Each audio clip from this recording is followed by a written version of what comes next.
네, 여러분들과 오늘 같이 함께 살펴볼 다룰 책은 존 바클레이라고 하는 학자의 단숨에 읽는 바울이라는 책입니다. 다들 가지고 계신가요? 어떠신가요? 없는 분들도 있을 수가 있겠죠. 가급적이면 책이 있으시는 게 이거 9,000원, 정가가 9,000원이니까 한 8,000원 정도면은 구입을 하거든요. 책을 가지고 이 모임에 참여하시는 게 도움이 되리라 생각합니다. 제가 뭐 별도의 강의안이나 PPT를 준비해서 하는 게 아니라 같이 읽고 그 부분에 대해서 함께 생각해보고 또 질문이 있으면 언제든지 이렇게 수시로 주거니 받거니 하는 식으로 시간을 채워갈 생각이어서요.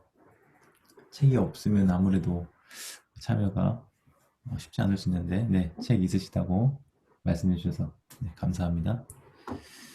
그래서 이 책이 사실 되게 얇죠. 여러분들 읽어보셨는지 어떤지 제가 확인을 안 해서 잘 모르겠는데, 혹시 다 읽어보신 분 계신가요? 처음부터? 한 150 정도, 150페이지 정도 돼서 그렇게 오래 걸리진 않는데, 한 2시간이면 다 읽을까요? 한권 읽으면 3시간? 네. 오늘은 이게 1부, 2부 이렇게 나누어져 있습니다. 역사와 유산 파트로 이 바울이라는 인물에 대해서 이렇게 보여주고 있는데, 사실 이 책 말고도 그 예수, 헬렌 펀드의 예수라는 책이 또 있어요. 그거는 신생 출판사인 하경사라고 거기서 첫 책으로 한영 합본으로 냈습니다. 그래서 제가 그 책이랑 같이 이 두 가지 책을 유튜브에서, 북튜브에서 소개하는 영상을 찍었는데요. 네, 다 읽어보셨는데 오래돼서 기억은 안 나시고, 네, 다행입니다. 네, 새로운 마음으로. 네, 김 소장님 끝까지는 다 못 읽으셨고, 괜찮습니다. 그래서 제목을 이제 단숨에 읽는 바울이라고 출판사에서 적었는데, 이 바울에 관한 다양한 학계의 논의들을 압축적으로 이 170, 150쪽 정도 되는 분량에 담아놨다고 해서 제목을 이렇게 지은 것 같아요. 이런 비슷한 책이 또 있죠.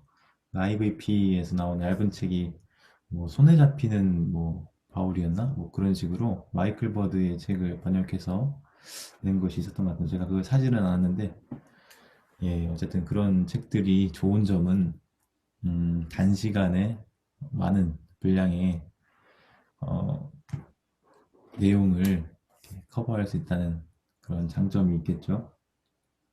그래서 오늘 제가 같이 이 책을 살펴보면서 뭐 사실 저도 신약 전공이고 이번에 논문으로 통과해서 이제 졸업을 하게 되었어요. 잠깐 좀 보여드리면, 네, 이거 쓴다고 제가 오랫동안 좀 잠수를 탔었는데, 초기 기독교 공동체와 쿰란 공동체의 경계표지 비교 연구라는 제목으로 논문을 썼습니다. 좀 꽤 두껍게 썼는데 쓰다 보니까 좀 그렇게 됐어요. 근데 문제는 제가 여기서 다룬 그 주제가 어, 별이 본문이 사도행전 본문을 주로 다뤘고, 제2성전기 유대 문헌들 중에서 쿰란 공동체 사회 문헌 있잖아요. 원QS 공동체 규율이라는 문헌이랑 다마스커스 문서 CD라고도 부르고, 그리고 필로 알렉산드리아 필로와 요세푸스의 어떤 저작들 중에 일부 SNF파에 대해서 보도하고 있는 그런 책들을 이제 살피면서 초기 기독교 공동체와 쿰란 공동체를 이렇게 비교하는 그런 연구를 한 거거든요. 네, 축하 해주셔서 감사합니다. 예, 좀 생각보다 쉽지 않았는데 어쨌든 다행히 통과를 했습니다. B라는 점수이긴 하지만 졸업만 하면 되죠. 네, 근데 문제는 이제 그 내용에서 다룬 주제가 사실은 이런 바울이나 바울 서신과는 조금 거리가 있어요. 그러니까 제가 그동안 공부한 주제가 지금 오늘 다루는 주제랑은 많이 거리가 있어서 제가 신약학을 전공했지만 잘 모릅니다. 네. 기본적으로는 잘 모르고 여러분들과 동일하게 같이 책을 읽고 공부하고 있는 그런 입장이라는 점을 좀 어, 이해해 주셨으면 좋겠고요. 그래서 저에게서 뭐 대단한 것이, 뭐 선한 것이 나올 것 같진 않은데, 그래도 이제 학교에서 공부를 했고, 또 교수님들로부터 어떤 주제에 대해서 연구하고, 또 알아가는 방법들, 그런 훈련들을 조금이나마 이제 받았다는 점에서는 어떤 면에서 도움을 드릴 수 있는 지점들이 있을 것 같습니다. 그래서 제가 이 책을 읽어가면서 하고 싶은 말은 어떤 질문이나 내용들에 대해서 명쾌한 해답을 주기가 쉽지 않을 수도 있어요. 그런데 그 답을 찾으려면 이리로 가면 된다. 뭐 이 책을 보면 된다. 이 책이 이러한 내용과 주제들에 대해서 잘 다루고 정리한 책이다. 뭐 이 정도까지는 제가 이렇게 표지판처럼 이리 가세요, 저리 가세요. 이런 안내 정도를 드릴 수는 있을 것 같습니다. 물론 그 중에는 제가 다 읽어본 책들도 있겠고 아니면 다 읽어보지는 못했지만 예, 기동량으로 이렇게 들었던 그런 내용들도 있을 수가 있겠죠. 네, 그래서 그런 부분들을 좀 참조해 주시면 좋겠고요. 어떠세요? 어, 여러분들 이 모임에 이제 참여를 하시면서 나름대로 기대하는 바나 목적하는 바 아니면 뭐 참여하게 된 동기 뭐 이런 부분들이 있을 것 같아요. 그래서 제가 사실은 유튜브로 라이브를 진행할 때는 참가하시는 분들에 대해서 이렇게 대화를 시도하거나 뭘 좀 여쭙기가 쉽지 않은 상황이었거든요. 2시간을 내리 저 혼자 계속 떠들면서 그 오디오가 비지 않게 채워야 하는 그런 부담도 있어서 그리고 그 선택했던 책들이 사실은 뭐 그때 혹시 이 책 하실 때 참여하신 분이 계신가 모르겠어요. 초기 유대교와 예수운동. 혹시 이 책 하실 때 같이 참여하신 분 계십니까? 프레드릭 머피의 초기 유대교와 예수운동 이 책을 제가 4주 동안에 700 거의 한 60쪽 정도 되는 책인데 죽는 줄 알았습니다. 이거 한다고. 일단 준비하느라 굉장히 매주 읽어 나가야 될 분량이 되게 많아서 힘들었고 2시간 동안 혼자 숨가쁘게 달려간다고 힘들었고 그래서 이런 두꺼운 책은 4주에 하는 게 아니구나 이런 걸 좀 한 달 한 권이라 그래서 저는 한 달 안에 끝내야 되는 줄 알았는데 다들 보니까 한 뭐 6주도 하시고 8주도 하고 그렇게 하시더라고요. 네, 이용화 강도사님 같이 참여하셨었죠? 네, 따라가는 것도 힘들긴 하셨고 읽지 못하고 참여하기도 했고 네 그렇습니다. 그 매주 읽어야 되는 분량이 많다 보니까 뭐 120쪽 170쪽을 막 하루에 나가고 그랬는데 네, 저도 힘들었던 기억입니다. 네, 그때 이용화 강사님 참여하셨거든요. 김수정 전사님도 참여하셨었고 그 다음에 이제 예수 바울 복음이라고 하는 제임스 던의 책을 그거는 3주 동안 했었죠. 네, 예수에 대해서 그리고 복음서에 대해서 1, 2, 3, 4강 있었고 예수와 바울 사이의 그 간극을 메워주는 5장을 또 봤었고 6, 7, 8, 9 4장에 걸쳐서 바울에 대해서 살펴보고 그래서 하루에 3강씩 3차례에 걸쳐서 예수 바울 복음 책을 살펴보았었는데 사실 그때도 3장씩 하는데 쉽지는 않았습니다. 왜냐면은 물론 입문이고 개론이고 강의들을 엮은 것이라 좀 쉽게 풀어져 있긴 하지만 하나하나의 개념들이 생소하신 분들에게는 그 하나하나의 용어들이나 그 개념들, 문헌들 이런 것들에 대해서 세세하게 소개를 해드리고 또 부연 설명이 계속적으로 필요한 면이 있다 보니까 네, 쉽지 않은 면이 있었는데 오늘은 그래서 일부러 제가 아주 부담 없는 컴팩트한 사실은 이 책은요 2시간 동안 그냥 낭독을 해도 어떻게 보면 2시간이 그렇게 짧지 않은 예, 그런 시간이거든요. 그래서 좀 요번에는 제가 부담을 좀 안 가지고 해보려고 이렇게 얇은 책을 이틀에 걸쳐서 한다 그랬는데 또 모르겠어요. 제가 살펴보다 보니까 이것도 하나하나씩 끄집어내서 이야기를 풀고 또 여러분들과 소통하다 보면 어쩌면 이것도 두 번에 해가지고 다 못 끝낼 수도 있지 않을까 좀 그런 생각도 들기는 했는데요. 네, 아무튼 읽어오지 못하신 분들이 계시더라도 그냥 지금 이 시간에 같이 책 펼쳐보면서 살펴보면서 그 공부하고 또 질문 있으시면 물어보고 하시면서 진행해도 괜찮을 것 같습니다. 제가 이 채팅으로 참여하시는 분들이 많다 보니까 채팅을 실시간으로 살펴보고 있어요. 그래서 중간중간에 하실 말씀 있으시면 언제든지 채팅으로 이렇게 목소리를 내주시면 저도 외롭지 않고 이제 사진은 사실 외롭거든요. 지금 캠 제 얼굴만 딱 나오고 있고 해가지고 그렇긴 한데 아, 그렇습니다. 혹시나 이게 영상이 유튜브에 올라간다는 점 때문에 캠을 못 켜시는 거라면 제가 그 전체 공개로 안 하고 일부 공개로 할 테니까 네 켜주셔도 좋겠습니다.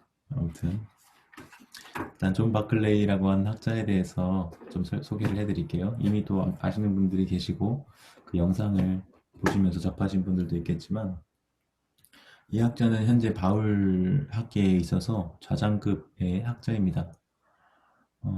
학회를 가면요 발표하는 사람이 있고 논찬자가 있고 그리고 그 세션을 이제 통제하는 그런 좌장의 역할을 하는 분이 이제 세 분이 같이 이렇게 앉아서 진행을 합니다.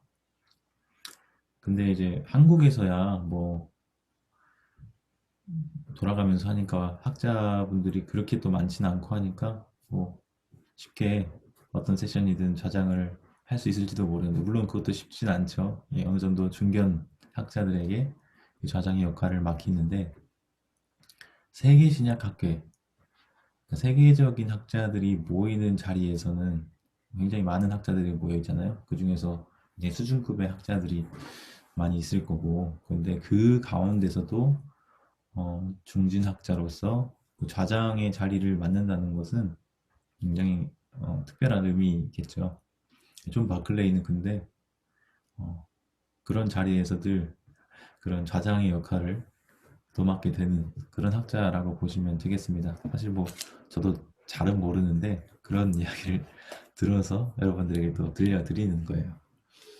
지금 더럼대학교에 이제 신약학 가르치고 계시고요. 그 밑에서 한국인 이제 박사과정생이 있어요. 김형태 목사님이라고 고신대 출신의 한 분이 이제 거의 논문 막바지 쓰고 계신 걸로 알고 있는데, 네, 그렇습니다. 우리에게 유명한 그 바클레이의 저작으로는 여러분 다 잘 아시다시피 바울과 선물이 있죠. 이 책 여러분 가지고 계신가요? 이것도 꽤 두꺼운 책인데 거의 이 책을 몇 년 썼다 그러더라? 10년 썼다 그랬나?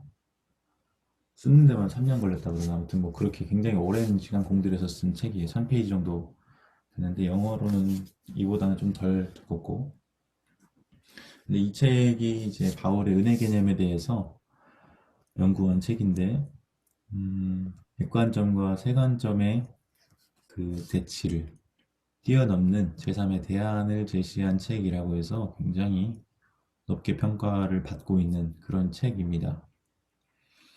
이것 외에도 이제 바클레이의 책이 번역이 된 게 있는데 최근에 번역됐어요. 가문사라고 하는 출판사에서 제가 편집에 어느 정도 참여를 해서 제가 책을 하나 가지고 왔는데 잠깐만요. 혹시 가지고 계신 분이 있는지 모르겠습니다. 진리에 대한 복종이라고 하는 책입니다. 이것은 바클레이의 박사 논문이에요. 그래서 캠브리지 대학에서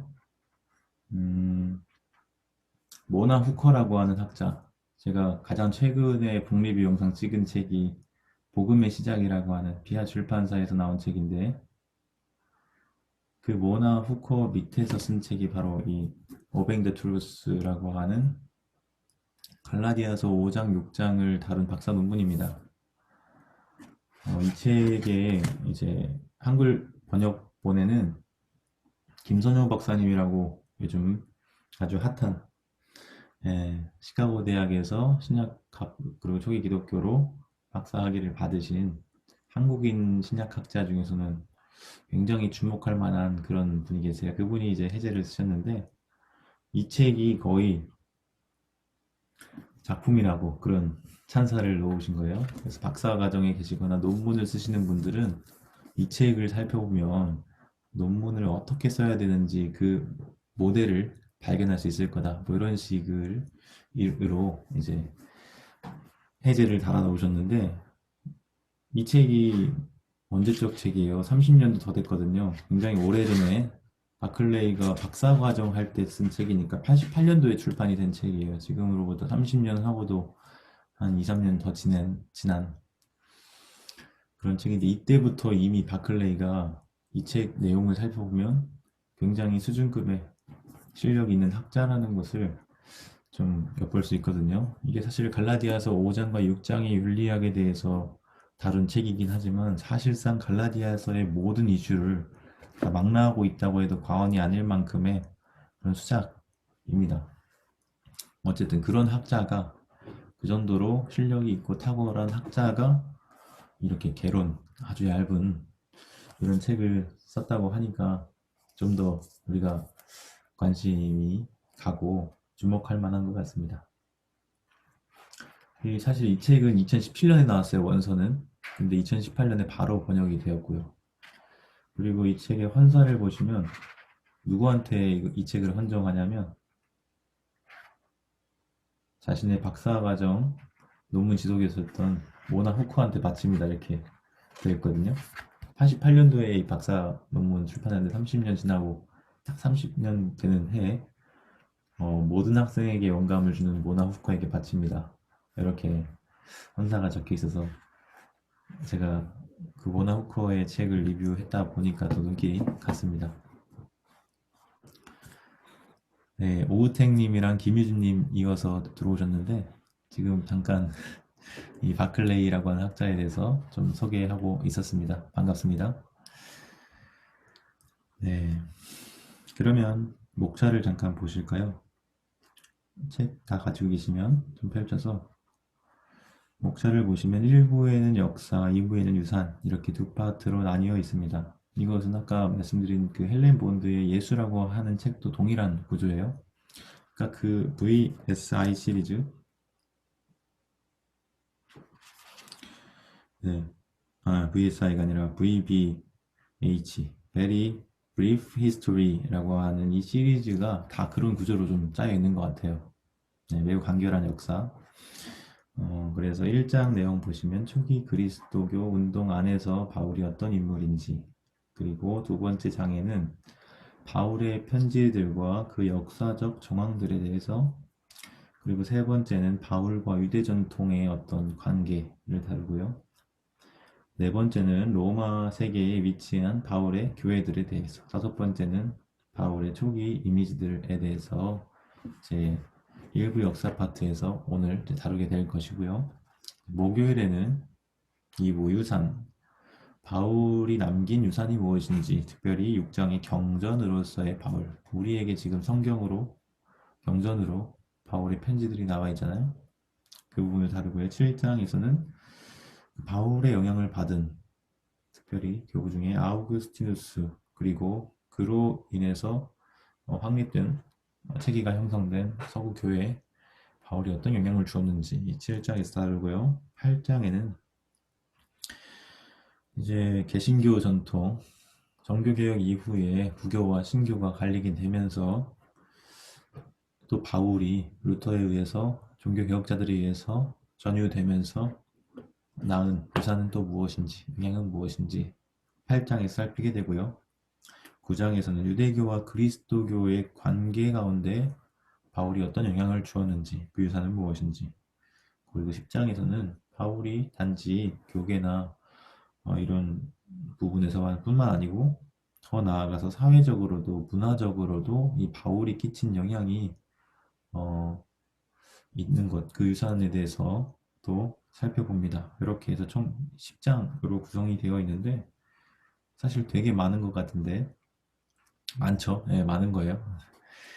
한 주제마다 이거 책 하나씩 써도 될 만큼의 큰 주제인데 이 마클레이라고 하는 학자가 아주 잘 집약적으로 요약 정리해주고 있다는 점에서 우리는 사실은 입문하는 입장에서 상당히 도움이 되죠.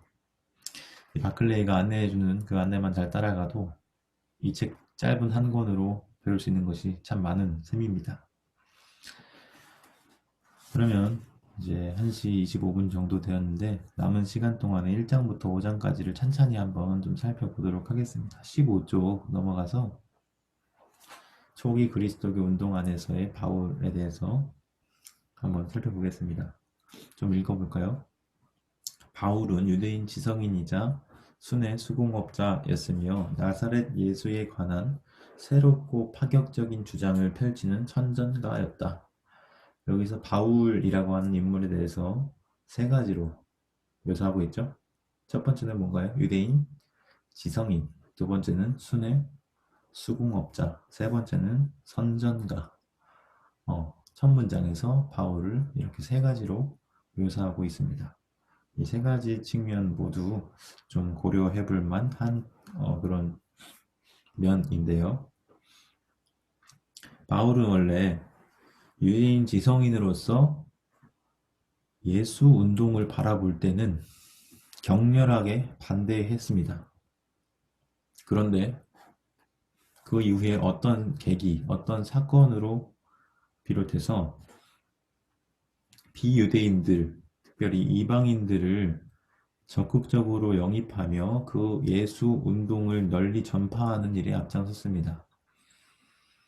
여기서 여러분 예수 운동이라고 하는 표현이 좀 생소할 수도 있는데 아까 제가 언급했던 머피 책에도 예수 운동이라고 제목이 붙어 있잖아요. 지저스 무브먼트라고 하는데 그때는 종교가 아니었죠.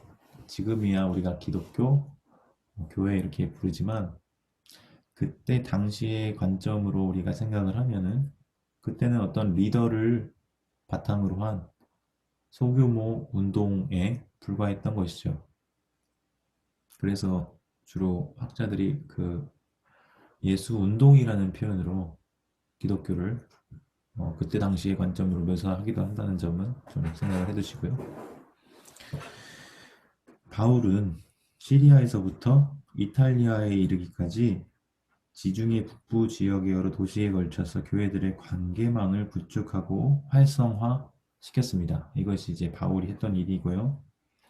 그래서 그는 이제 멸망한다고 여겨졌던 그 세상을 구하기 위해서 끊임없이 여행하고 또 편지를 써 보내는 일을 했고요. 때로는 자기가 세운 교회들로부터 버림받기도 했고 때로는 보수적인 성향의 예수 운동가들로부터 분노를 참기도 했고 유대인 동족들로부터 반대를 받기도 했고 심지어 로마 당국에 의해서 죄수의 몸이 되어서 자기가 하고자 했던 일을 이루지 못한 채 처형당하는 그래서 이른 나이에 종말을 고하는 그런 운명을 맞이하게 되었다고 서술하고 있습니다. 그런데 그 바울이 그렇게 젊은 나이에 떠나갔음에도 불구하고 그가 일으키고자 했던 그 운동, 그 예수 운동이 그 이전과는 비교할 수 없을 만큼 굉장히 흥왕하고 화제같다. 이런 점을 지금 얘기하고 있죠. 그런 점에서 볼 때 이 바울이 예수 운동에 끼친 기독교에 끼친 영향력은 지대하다고 볼 수 있겠습니다. 비유대인 신자들이 유대인들의 주요 관습들을 따르지 않아도 된다. 바울이 했던 주장 중에 하나인데요. 이것은 사실 그 당시의 정서상 받아들여질 수 없는 주장이었거든요. 유대인들이 바라볼 때. 근데 바울이 그렇게 주장했다는 거죠.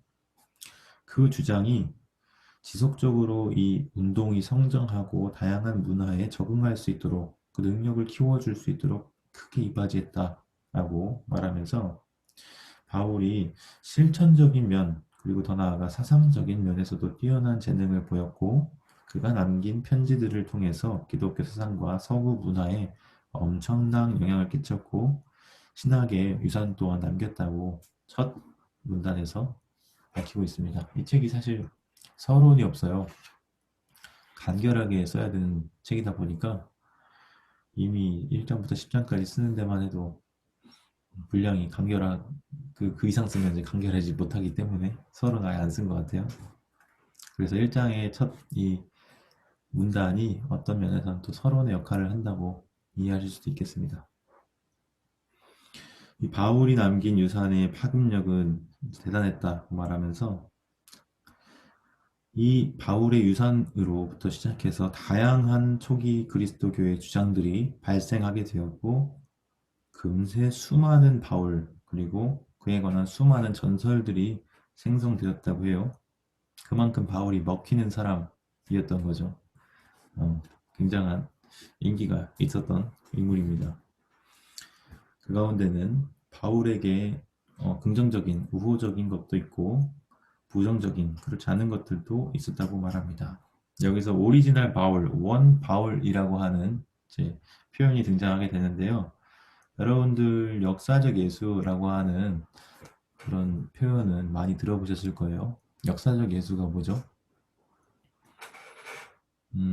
역사적 예수를 우리가 설명할 때 반드시 뒤따라 나오는 또 다른 표현, 반대 명제가 있다면 뭐 신앙의 그리스도 이렇게 두 가지 대립 명제로서 제시되는 것이 있죠. 들어보셨나요, 혹시? 네, 많이들 들어보셨을 것 같은데 우리가 알고 있는 예수는 실제 이 땅을 살고 거닐었던 예수와 다를 수 있다라고 하는 어떤 학자들의 또 학파들의 주장이 있었죠. 그 진짜 예수, 리얼 예수를 한번 찾아보자, 밝혀내보자. 이 신앙으로 덧입혀진 색칠된 그런 그리스도가 아닌 실제 이 땅에서 발 딛고 살아갔던 인간 예수, 그 역사 속의 예수가 누구인지를 밝혀보자 라고 하는 의도로 시작된 것이 역사적 예수 연구라고 하는 신약학의 학문 분과가 있는데요. 이것은 예수가 누구인가 라고 하는 굉장히 중요한 물음을 던지는 점에서 굉장히 중요한 연구라고 말할 수 있겠습니다. 그러나 대체로 이 역사적 예수 연구의 경향은 신앙의 그리스도를 좀 낮추고 그런 좀 분위기가 있었던 것 같아요. 그래서 굉장히 우리가 기독교회로서 지켜야 되는 어떤 믿음, 수호해야 되는 진리 이런 것과는 조금 반대되는 경향으로서 그 역사적 연구가 이루어졌던 것이 처음 시작인 것 같습니다. 이 역사적 예수에도 뭐 몇 가지 1기, 2기, 3기 해서 바울에 관한 세관점 이런 것처럼 예수에 관한 뭐 세관점 뭐 이런 책도 있거든요. 제임스 던 그 책도 우리말로 번역이 된 게 있는데 신현우 교수님께서 어쨌든 뭐 그런 얘기를 할 때 논의되는 역사적 예수처럼 이 바울도 실제 역사 속에 존재했던 바울이 누구인지에 대해서 좀 살펴보고자 하는 그런 흐름이 있습니다. 그래서 지금 바클레이가 언급하는 이 원 바울이라는 게 바로 그 역사적 바울을 지금 말하는 거라는 점 말씀드리면서 어떤 역사학자가 그 역사 속의 바울, 원 바울을 복원하기를 원한다면 자료들을 신중하게 검토하지 않으면 안 된대요. 여기에 역사의 보편적인 규칙들이 동일하게 적용이 되는데요. 역사학자들이 역사를 연구할 때 몇 가지 기준이 있는 거죠. 그것이 이 역사적 바울, 원 바울을 탐구하고 조사하는 데도 동일하게 적용이 되는 겁니다. 첫 번째는 자료는 오래된 것일수록 좋다는 거예요. 오래된 자료가 좀 더 믿을 만하다는 거고, 두 번째는 1차 자료, 즉 바울 자신이 기록한 그 자료가 더 믿을 만하고 다른 사람이 그에 대해서 쓴 것은 좀 그보다는 가치가 덜한 것으로 역사 학계에서는 그렇게 기준이 있는 거죠. 마찬가지로 이 바울이라고 하는 인물에 대해서 탐구할 때도 동일한 기준이 적용됩니다. 세 번째는 모든 자료들은 어떤 편견이 있고 어떤 편향성이 있다는 점을 기억해야 한다는 거예요. 이것은 모든 대부분의 누구든지 자신의 어떤 관점과 어떤 현상과 사건에 대한 해석이 자신의 글에 반영이 되기 때문에 이것은 반드시 고려되어야 하는 겁니다. 그래서 이를테면 요세푸스의 글이나 뭐 필로의 글, 뭐 이런 부분들도 또 동일하게 어떤 사건과 어떤 현상 아니면 어떤 성경에 대한 제서술 묘사를 하고 있는 부분을 볼 때 자신의 입맛에 따라서 자신의 생각과 사상과 혹은 이것을 전하려고 하는 목적과 그 뜻에 따라서 조금씩 바꾸고 동일한 성경 기록이어도 변개하는 그런 모습들이 있거든요. 이것을 통해서 우리는 추측을 하는 거죠. 아, 요세푸스가 이러이러한 목적에서 이 대목을 이렇게 바꿨을 것이다. 뭐 이런 것. 이것은 뭐 비단 그런 유대 문헌뿐 아니라 사본들에서도 이런 것들이 나타나요. 그리고 뭐 우리가 설교를 한다고 해도 설교문에도 사실은 이것 성경 본문들 중에서도 우리가 특별히 청중의 필요나 어떤 청중의 그런 상황에 따라서 조금씩 취하는 점들이 다르잖아요. 같은 성경을 보고도 수백 가지의 설교, 다양한 설교들이 나타나듯이 뭐 비슷합니다. 어쨌든 이게 굉장히 중요한 전제입니다. 편향성을 가지고 있다는 거, 모든 자료가. 근데 이건 단순히 성경만 그런 것이 아니라 세상에 존재하는 모든 자료가 그렇다는 것을 우리가 기억할 필요가 있어요. 당대 자료들 중에서 그리스도 운동 밖에서 생성돼서 지금까지 보존된 자료는 바울에 관한 자료는 하나도 없다고 해요. 그러니까 오직 우리가 가지고 있는 신약 27권의 책 중에 바울의 서신으로 불리는 그런 책들 그리고 사도행전 이렇게밖에 없다는 거죠. 그리스도교 사료 중에서 가장 오래되고 중요한 사료는 그가 직접 쓴 편지들 그리고 선교 사역을 칭송하고 있는 내용을 담고 있는 사도행전뿐이라고 말하고 있습니다. 이 책은 아마도 바울이 죽은 후 2, 30년 후에 기록된 것으로 이제 보고요. 사도행전을 말하는 거죠. 그래서 초기 기독교회의 역사를 고대 사료 편찬의 관점에서 기술하는 사도행전. 이것은 어디 나타나 있나요? 서두에 나타났죠. 누가복음 1장 1절부터 4절까지도 뭐 모든 일을 자세히 미루어 살핀 바 뭐 데오빌로 각하에게 보내는 뭐 이런 어구들을 통해서 아 이게 고대 사료의 편찬의 관점에서 기술하고 있구나 이런 것들을 많은 학자들이 이제 밝혀낸 거죠. 이 사도행전은 다양한 사료들과 전승들을 두루두루 섞어서 수사학적인 효과를 내면서 흥미진진한 이야기로 풀어냅니다. 그래서 5장에서 바울의 초기 이미지에 관한 내용을 다룰 때 사도행전으로 되돌아오겠지만 여기서 한 가지 주의할 점은 역사학자에게 있어서 사도행전은 바울이 직접 쓴 편지보다 가치가 떨어진다.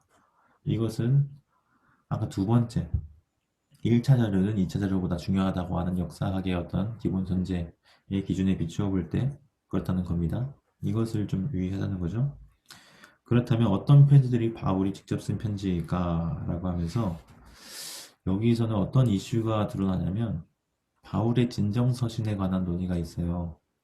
그러니까 우리는 기독교회에서 신앙을 가지고 또 생활하고 있는 신자들은 당연하게 바울의 13편의 편지가 바울의 것이라고 믿고 전제하고 가르치고 저도 사실 그렇게 생각하거든요. 그런데 대다수의 학자들은 그렇게 보지 않습니다. 대다수의 학자들이라고 했어요, 제가. 그렇게 보지 않는 학자들도 있지만 대다수의 학자들은 13편지가 전부 다 바울의 것이라는 점에 동의하지 않습니다. 그러면 누가 동의하냐? 굉장히 소수의 학자들만 특히 보수적인 학자들만 바울의 것으로 어떻게든 증명을 하려고 노력을 하는데 학계의 분위기가 그래요. 근데 그게 거기에는 이유가 있는 거죠. 그 뒤에서 살펴보겠습니다. 그래서 히브리서라고 하는 편지도 사실은 바울이 쓴 편지로 언제까지는 전해졌습니다. 그래서 이를테면 지금 우리 성경에는 히브리서가 그렇게 표현되어 있지 않지만 킹제임스 버전이나 그런 책들에는 히브리서의 제목에 바울에 따른 편지로 이렇게 제목을 명명한 그런 역사가 있어요. 그때는 이제 그렇게 생각을 했던 거죠. 근데 이후에는 이제 우리 박소라님 말씀해 주신 것처럼 히브리서는 대부분의 학자들이 바울의 작품이 아니라고 보는 것 같아요. 네, 맞습니다. 어떤 학자는 뭐 아볼로가 썼다는 학자도 있고, 심지어 제 스승님 누가가 썼다고 보시는 분도 있어요. 아무튼 굉장히 다양한 저자에 대한 견해가 있는데, 그것을 지금 뭐 증명하고자 하는 건 아니고요. 이 13편의 편지가 대부분의 학자들에게 있어서 특별히 역사 비평이 시작된 이후부터, 즉 18세기 이후부터는 그걸 그렇게 보지 않는다는 점이죠. 최근에 그 성기문 교수님이 번역하신 역사 비평과 관련된 책이 샘물결 플러스에서 나 번역이 되는 걸로 알고 있어요. 지금 나왔나요? 네, 다음 주인가 이번 주인가 아마 출간 소식이 나오는 것 같은데 그 책도 사실은 함께 살펴보면 좋겠다 싶었는데 그 배구인 튜터님께서 그 책으로 한번 인도를 하신다고 하니까 관심 있으신 분들은 그 책 살펴보시고 그쪽을 통해서 도움 얻으셔도 좋겠습니다. 그래서 다음 장에서 2장에서 이 바울의 친서와 위서 혹은 제2 바울 서신이라고 불리는 그 편지들을 어떻게 가려내는지 그 주제를 다루게 되고요. 그래서 대부분의 현대 역사 학자들은 바울의 편지 중에서 데살로니가 전서, 후서는 아니에요. 고린도전서, 후서, 그리고 갈라디아서, 빌레몬서, 빌립보서, 로마서 이렇게 7편의 편지를 통해서만 바울의 진정한 목소리를 들을 수 있다고 전제합니다. 7편 고린도전서, 고린도후서, 데살로니가전서, 갈라디아서, 빌레몬서, 빌립보서, 로마서. 네, 나머지는 이제 대부분 목회서신이나 이런 것들은 좀 인정을 안 해요. 따라서 우리는 이 바울의 삶과 사상을 역사적으로 재구성하기 위해서 7편의 편지만 주요 1차 자료로 사용하겠다라고 전제합니다. 이 전제가 되게 중요합니다. 사실은 나머지 6편의 편지를 또 함께 다루면 이거는 이 바클레이가 좀 뭐 진보적이거나 좀 자유주의거나 뭐 그런 입장 때문에 지금 7편만 다루겠다고 말하는 게 아니고요. 다른 것도 같이 섞어버리면 지금 바클레이가 여기서 말하고자 하는 것에 어, 딴지를 계속 걸 수 있는 거예요. 이게 사실 학자들의 기술 중에 하나인데 어떤 논의를 전개하고 결론을 이끌어냈는데 그 중간 과정에서 딱 다리를 끊어버려요. 이거 아닌데 이렇게 해버리면 공든탑이 그냥 무너져 버리는 거거든요. 이런 기술이 어디서 적용되냐면 이제 우리가 흔히 뭐 본문을 놓고 주해를 열심히 해가지고 막 주석을 했단 말이에요. 근데 어떤 학자 이렇게 해버리는 거예요. 이거 사본학적으로 문제가 있는데 이 본문이 원래 본문이라고 볼 수 없는데 이런 식으로 막 근거를 대가지고 주장하기 시작하면 그 위에서 시작했던 본문이라고 생각하고 확정했던 그 위에서 시작했던 모든 논의들이 있어서 좀 영향이 주는 거죠. 예, 마찬가지로 학자들이 그런 식으로 많이 흔듭니다. 밑에서부터. 이것도 마찬가지예요. 7편 외에 뭐 13편을 다 같이 살펴보고 거기서 어떤 결론이 이끌어냈다 그러면 나머지 6편은 진정서진 아닌데? 뭐 이런 식으로 말하면 좀 문제가 생기겠죠. 그래서 바클레이도 나름 보수적이고 좀 그런 학자임에도 7편의 편지만 살펴보겠다고 말합니다. 19쪽에서부터는 네, 지금 19쪽을 이제 보고 있습니다. 지금 늦게 오신 분들은 책을 펼치시고 같이 살펴보면 되겠습니다. 사도행전에 따른 역사 기록에 대해서 이제 소개하고 있어요. 예수의 죽음 이후에 몇몇 제자들이 하나님이 그를 죽은 자들 가운데서 다시 살리셨다고 선언하고 예수에 대해서 또 유대 성경과 전통에 대해 생각했던 것들을 완전히 다른 관점에서 보게 만들었던 예수의 부활 경험을 선포합니다. 그들의 선포에 있어서 굉장히 중요한 지점은 예수가 부활했다는 거예요. 예수가 십자가에서 죽고 끝나면 그냥 저주받은 채 끝난 건데 부활했다는 것은 그 모든 것이 사실로서 입증되었다는 중요한 증거거든요.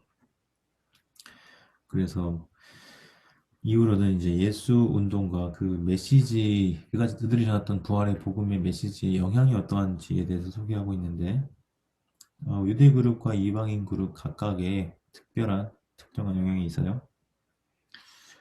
예수가 고대하던, 예수가 그 유대인들이 고대하던 메시아이자 이 세상의 주님이라고 하는 그 초기 기독교 예수 운동의 주장은 유대인들에게 굉장한 논란이 되었죠.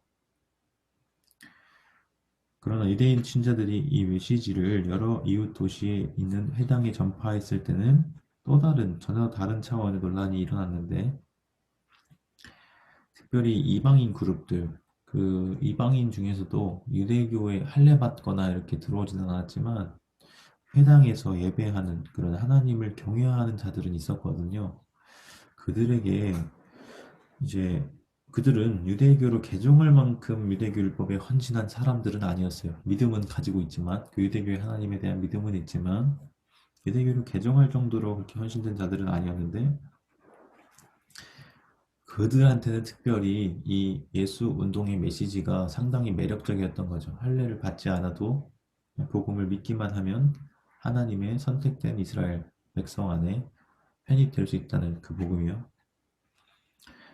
그래서 이 믿음으로 받는 구원에 대해서 우리가 흔히 이신칭의의 복음이라고 말을 하는데 이 메시지가 신자들에게 하나님 백성이 되는 길을 제시했다는 점에서 그리고 간소한 정결 예식 즉 세례를 통해서 구원에 대한 그 소망을 약속했다는 점에서 굉장한 영향을 불러일으켰고 수많은 사람들이 이 운동에 참여하게 되었습니다. 그때 바로 이 바울이라고 하는 인물이 초기 교회 역사에 등장하게 되었다고 하는데 이 시기를 흔히 앞에 연표를 보셔도 기원은 30년대 중반 이렇게 이제 보거든요. 이 바울이 스스로 증언한 바에 따르면 갈라디아서 1장 그리고 빌립보 3장에 그런 묘사들이 있는데 다메섹과 그 주변에 있던 예수운동 공동체를 멸하려는 노력에 바울은 적극적으로 가담하고 있었다고 합니다. 또 다른 이제 사도행전의 9장의 기록에서도 묘사를 하고 있죠. 특별히 뭐 8장부터 스데반을 쳐 죽일 때 이미 바울이 그 옆에 있었던 겉옷을 든 자로 그리고 죽임을 당하는 것이 마땅하다고 여겼던 그런 기록이 있는데 지금 바클레이는 의도적으로 아까 그 역사학의 첫 번째, 두 번째, 세 번째 이런 전제들 중에서 두 번째 바울이 직접 쓴 기록이 다른 사람이 그에 대해 쓴 기록보다 2차 자료보다 더 우선한다는 그 기준을 지금 여기서도 적용하고 있는 거예요. 사도행전을 굳이 출처를 적지 않고 바울 서신을 출처로 지금 제시하고 있죠. 그는 아마도 길리기아 속주의 다소 출신이었고 유대인 부모를 두었으며 유대 교육을 받아서 그리스어로 번역된 유대 성경에 관해서 백과사전적인 지식을 습득했을 것으로 보인다. 여기서 그리스어로 번역된 유대 성경 이것을 다른 말로 하면 뭐라고 표현하죠? 네, 70인역이라고 부릅니다. 그래서 구약 위경에 보면 네, LXX라고 쓰셨는데 L이 50이고 X가 10이어서 그때 당시 숫자 표기하는 방식이 예, 50, 10, 10 합치면 70 이렇게 되는 거죠. 70인이 썼다고 번역했다 그래서 70인 경이에요. 잠깐 이 70인 경이 70인 경이라고도 하고 70인 역이라고도 하는데 뭐 어떻게 부르든 상관은 없으시지만 제가 배운 바에 따르면 70인 역으로 부르는 게 맞다고 봅니다. 왜냐하면 번역이기 때문에 그렇습니다. 네, 물론 우리가 가진 성경도 번역이긴 한데 어쨌든 그 당시 아리스테아스의 편지라고 하는 위경이 있어요. 구약 위경. 그 내용에 보시면 그 전설이 있습니다. 70인역이 탄생하게 된 전설. 그 프톨레마이오스 왕조였나요? 그래서 알렉산드리아 도서관을 지으면서 특별히 모든 세상의 책들을 다 이제 한자 헬라어가 되고 그럴 때 보관하고 싶은 거예요. 그래서 유대 학자들을 불러다가 그 구약 성경 유대교의 굉장한 전통을 담고 있는 책을 번역하라고 시켰대요. 그때 그래서 각 지파별로 12명씩 5명씩인가요? 음, 6명씩. 예, 6명이 맞네요. 72명이니까 해가지고 총 72명이 그 구약 성경을 그리스어로 번역을 했다고 합니다.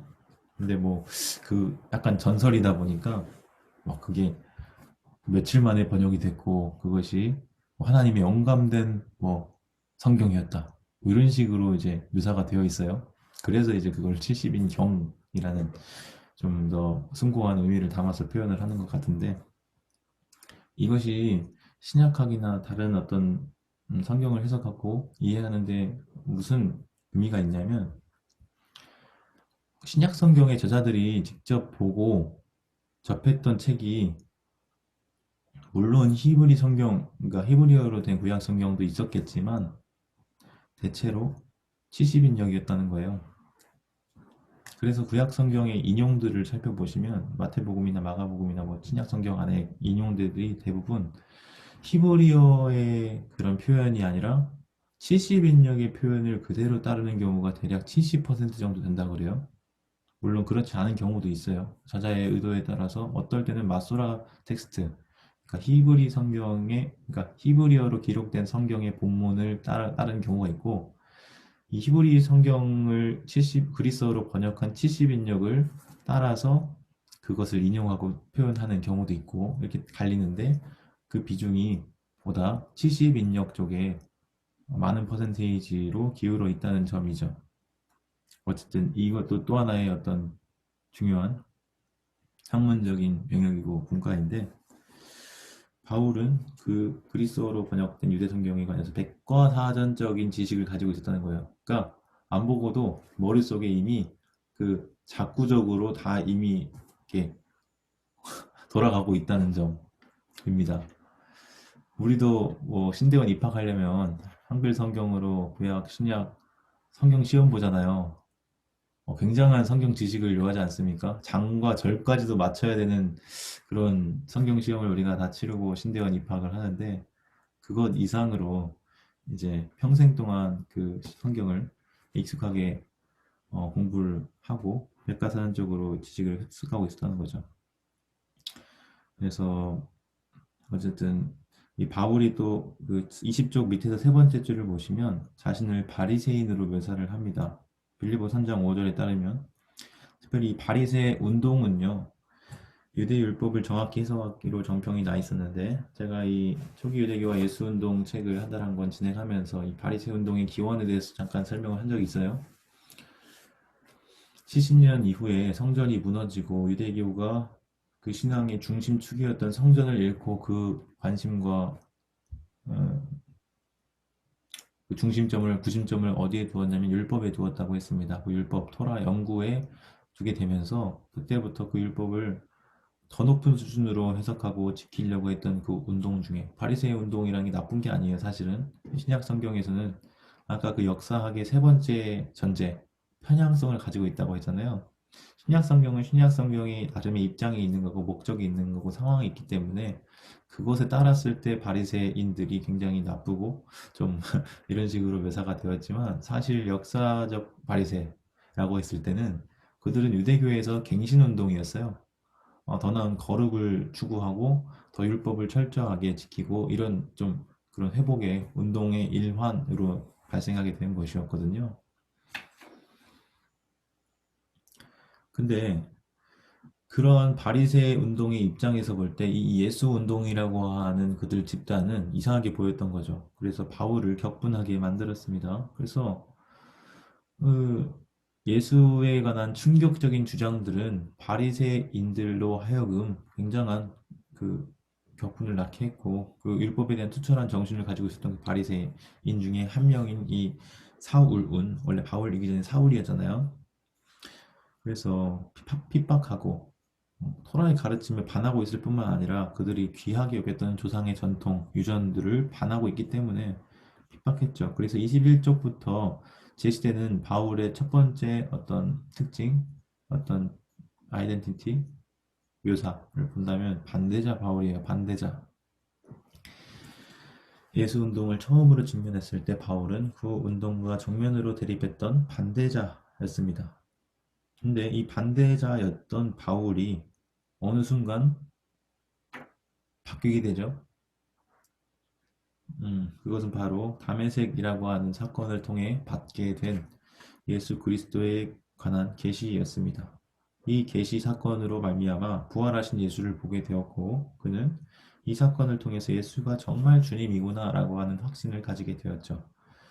그래서 뭐 이제 하나님이 예수를 통해서 이 세상을 통치하시고 그의 죽음과 부활 안에서 세상을 구원하기 시작하셨다는 사실을 믿게 되었습니다. 이것을 우리는 뭐 담에색 도상, 길 위에서의 경험이라고 많이 부르죠.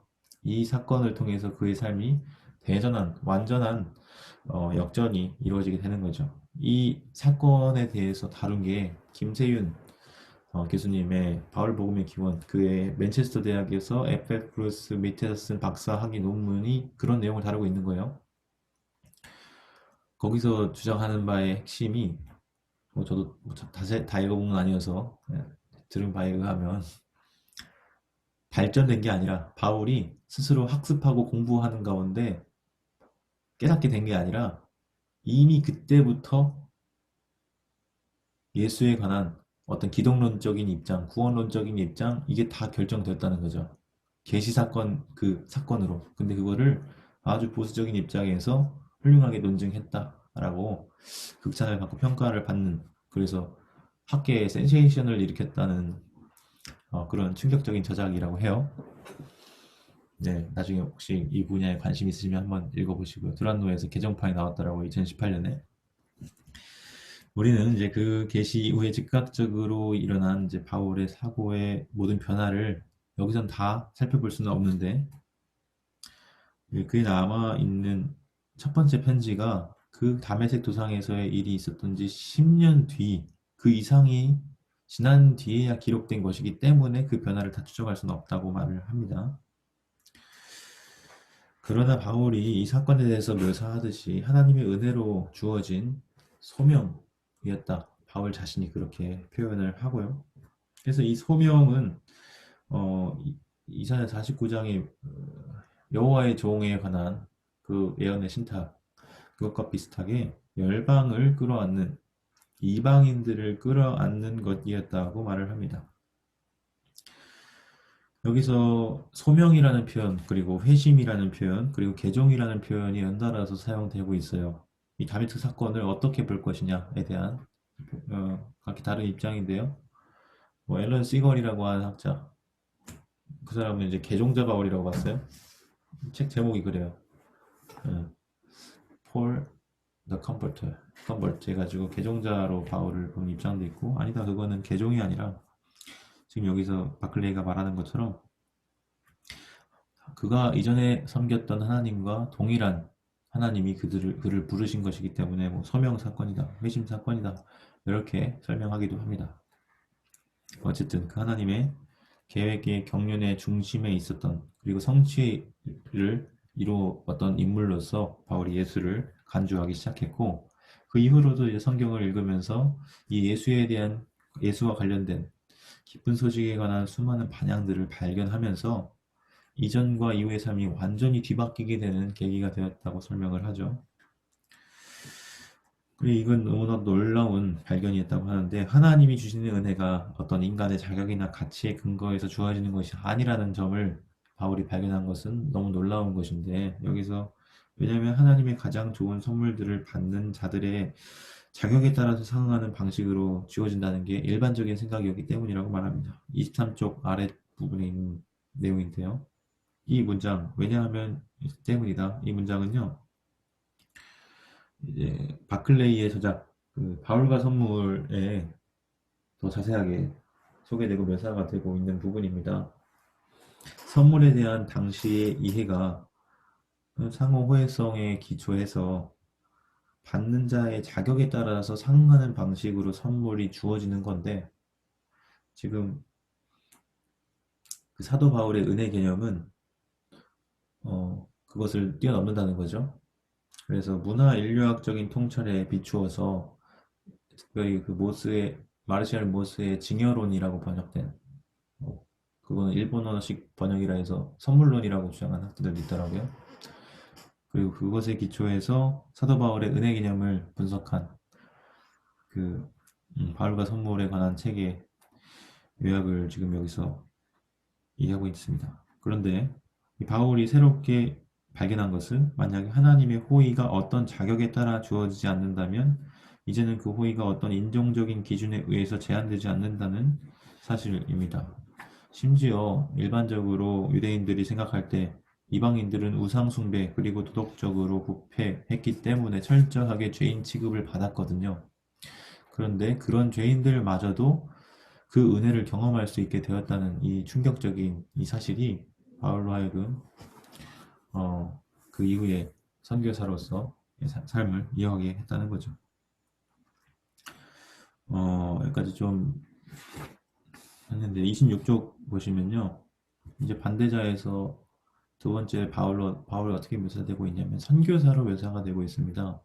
다메섹 도상에서의 사건 이후에 바울이 어떤 행보를 보이는지 추적하고 그 교회에 대해서도 얘기하다가 두 번째 선교사로서의 바울을 설명을 하는데요. 이와 관련된 중요한 저작으로는 우리말로도 번역된 책이 있는데 부흥과 개혁사에서 에카르트 슈나벨이라고 하는 학자가 있어요.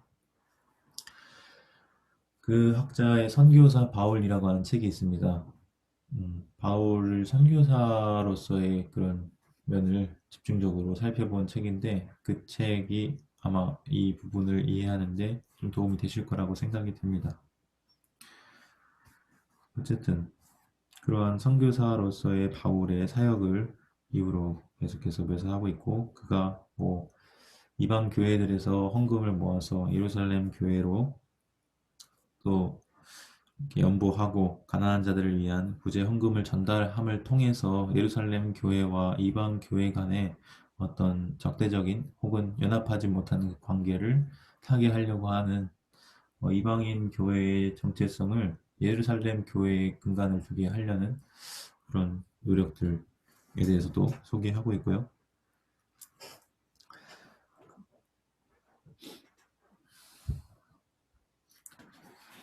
네, 그 예루살렘 헌금과 교회에 대한 그 헌금 문제와 관련해서 좀 고린도 교회에서 일어났던 문제들, 그들에 의해서 거절되었던 문제들, 그리고 받아들여지지 않았을 가능성, 이런 부분들을 좀 쓰고 있습니다. 어쨌든 좀 마무리를 하면 28쪽 넘어가 보시면 마지막 이제 밑에 네 번째 줄에 문단이 있어요. 이게 1장을 닫는 부분인데 잠깐 이 부분 읽고 쉬었다가 또 이어서 하겠습니다. 바울은 30년간 예수 운동이 발전하는 데 매우 중요한 역할을 감당했습니다. 이거는 누구나 다 알고 있는 거죠. 이 기간이 어떤 기간이었냐? 예수 운동의 초기 단계로서 매우 중요한 형성기였고 널리 전파되는 확장기였고 문화적 전환기였고 내부적 논쟁이 일었던 시기. 그래서 바울이 그 모든 시기의 역학관계에 깊이 연루되어 있었고 중요한 인물이다. 그런 얘기를 하고 있습니다. 비록 그가 29쪽 중간쯤 살짝 아래 보시면 예수에 관한 메시지를 비유대인 지역에 전파한 유일한 사도는 아니었지만 또 다른 사도들도 있었거든요. 바나바도 있었고 바울은 아마도 그 중에서 가장 영향력이 크고 명성이 높았던 사람이었고 좋든 나쁘든 간에 그러나 그는 초기 그리스도교 운동이 왜 비유대인의 세계로 퍼져나가야 되는지에 대한 분명한 유대적인, 특히 성경적인 근거, 구약 성경의 기초에서 그 근거를 제시해 주었을 뿐만 아니라 비유대인들이 유대인처럼 살지 않고서도 온전한 하나님의 백성, 즉 아브라함의 자손으로 통합될 수 있다고 하는 그 근거도 비유대인들을 선교해야 할 근거도 제시해 주었다. 이런 점에서 바울이 중요한 역할을 감당했다. 네, 이렇게 1장이 마무리되고 있습니다. 지금 1장을 좀 상세히 보다 보니까 시간이 2시 5분이 되었는데요. 잠깐 5분 쉬었다가 2시 10분부터 이어서 하겠습니다. 제가 물을 안 가져와가지고 물도 좀 마시고 알겠습니다. 혹시 이 사이에 질문 있으시면 채팅창에 남겨주셔도 좋고요. 잠깐 기록은 일시정지하고 물 좀 마시고 2시 10분에 보겠습니다. 네. 그래서 지금 천천히 하고 있긴 한데 이걸 이렇게 해가지고 언제 끝내냐 염려가 되실 수도 있는데 너무 염려하지 마시고요. 못하면 제가 따로 영상 녹화해서라도 끝까지 좀 보강을 하는 걸로 하겠습니다. 네. 그러면 목요일은 휴가셔서 질문 신나게 던지시겠다고요? 네, 고맙습니다. 31쪽부터 2장 보겠습니다. 바울의 편지들과 그 역사적 정황들인데요.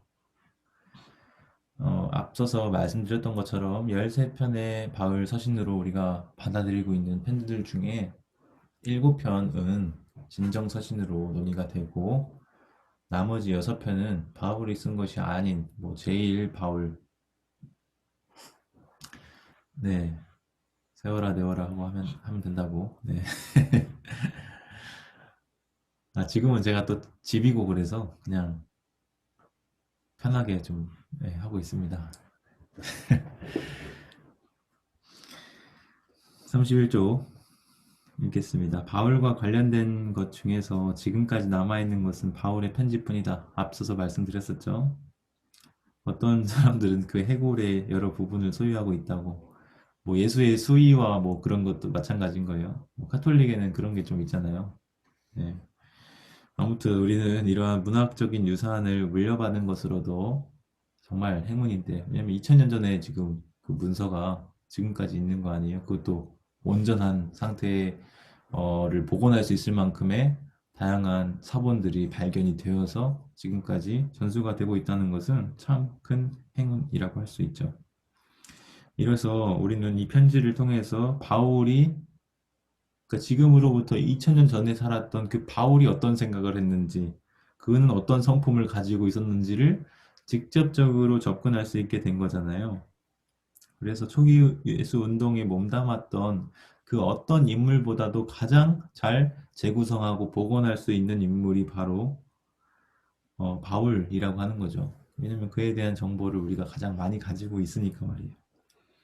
더 나아가서 그의 편지들은 그의 교회들이 처해 있던 다양한 상황들에 대응하고 있기 때문에 그래서 이 상황적인 면이 되게 중요해요. 그 편지에 있어서 그의 교회들이 처했던 다양한 상황에 대한 대응으로서 기록된 편지이기 때문에 단순히 바울이 자신의 어떤 신학 사상을 정리하기 위해서 쓴 논문집이 아니라 교회에게 보낸 편지, 사람 대 사람으로서 소통의 수단으로 사용된 편지라고 하는 이 점을 이해하는 게 상당히 중요한 것 같아요. 이거를 놓치면 오해를 많이 하는 거죠. 신학 논문집으로 로마서는 뭐 이신칭의의 복음 뭐 약간 이런 식으로 정리한 것처럼 생각을 하는데 물론 다른 서신들에 비해서 좀 더 잘 정리된 부분이 있지만 그럼에도 불구하고 그 로마서조차도 상황 서신이라는 점을 우리가 놓쳐서는 안 되겠습니다. 이 이러한 편지의 특성 때문에 우리는 무엇을 알 수 있냐면 최초의 1세기 그리스도교가 직면했던 도전이 무엇인지 그들 교회에 있어서 어떤 점이 문제가 되었는지를 파악할 수 있다는 점 이거 굉장히 중요한 점인 거죠. 이게 바울의 편지들을 통해서 우리가 알 수 있게 되는 거예요. 또한 바울이 자신의 새로운 신학적 관점, 즉 앞서서 말씀드렸던 다메섹 도상에서의 어떤 소명, 그 계시 사건으로 말미암아 이러한 도전들에 의해 어떻게 대응할지에 대한 이 준비가 되어 있던 거죠. 그래서 그의 편지들은 초기 그리스도교 안에서도 가장 창의적인 사상, 다른 이들은 이렇게 생각하지 못했는데 특별한 계시로 말미암아 받게 된 그 사상이 그 편지 가운데 대응하는 가운데 반영이 되어 있다는 것이죠. 이것은 요한복음 그 고기독론이라고 합니다.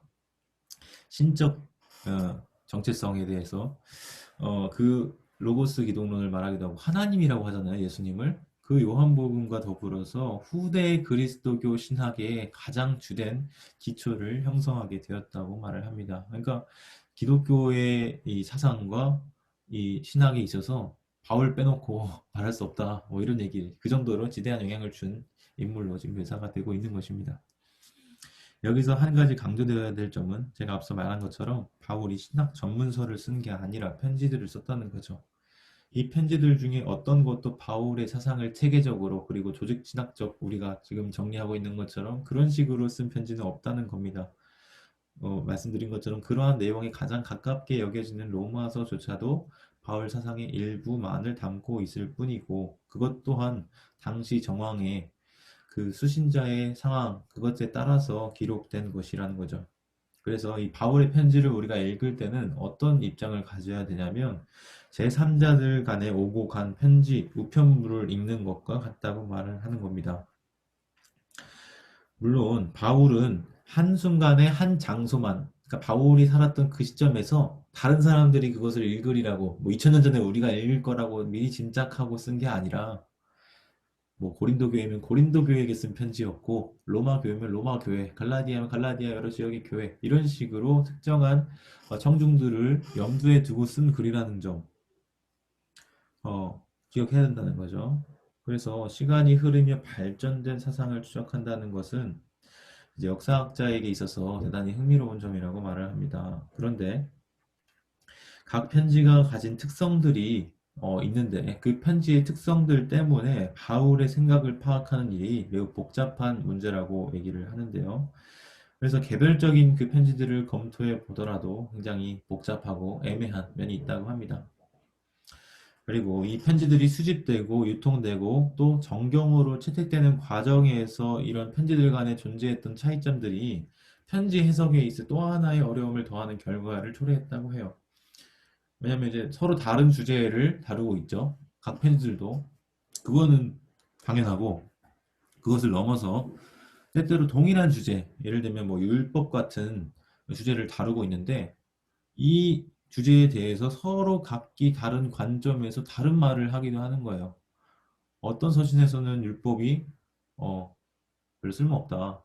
뭐 예를 들면 율법이 없어도 된다. 믿음으로 하면 된다. 라고 하는 반면 또 어떤 데서는 율법을 뭐 지켜야 된다. 뭐 율법을 그러니까 우호적인 면이 드러나기도 하고 부정적인 면이 드러나기도 하고 그 상황에 따라서 동일한 주제에 대한 각기 다른 바울의 태도가 나타나기 때문에 이 또한 편지를 이해하는 데 어려움이 초래된다는 것이죠.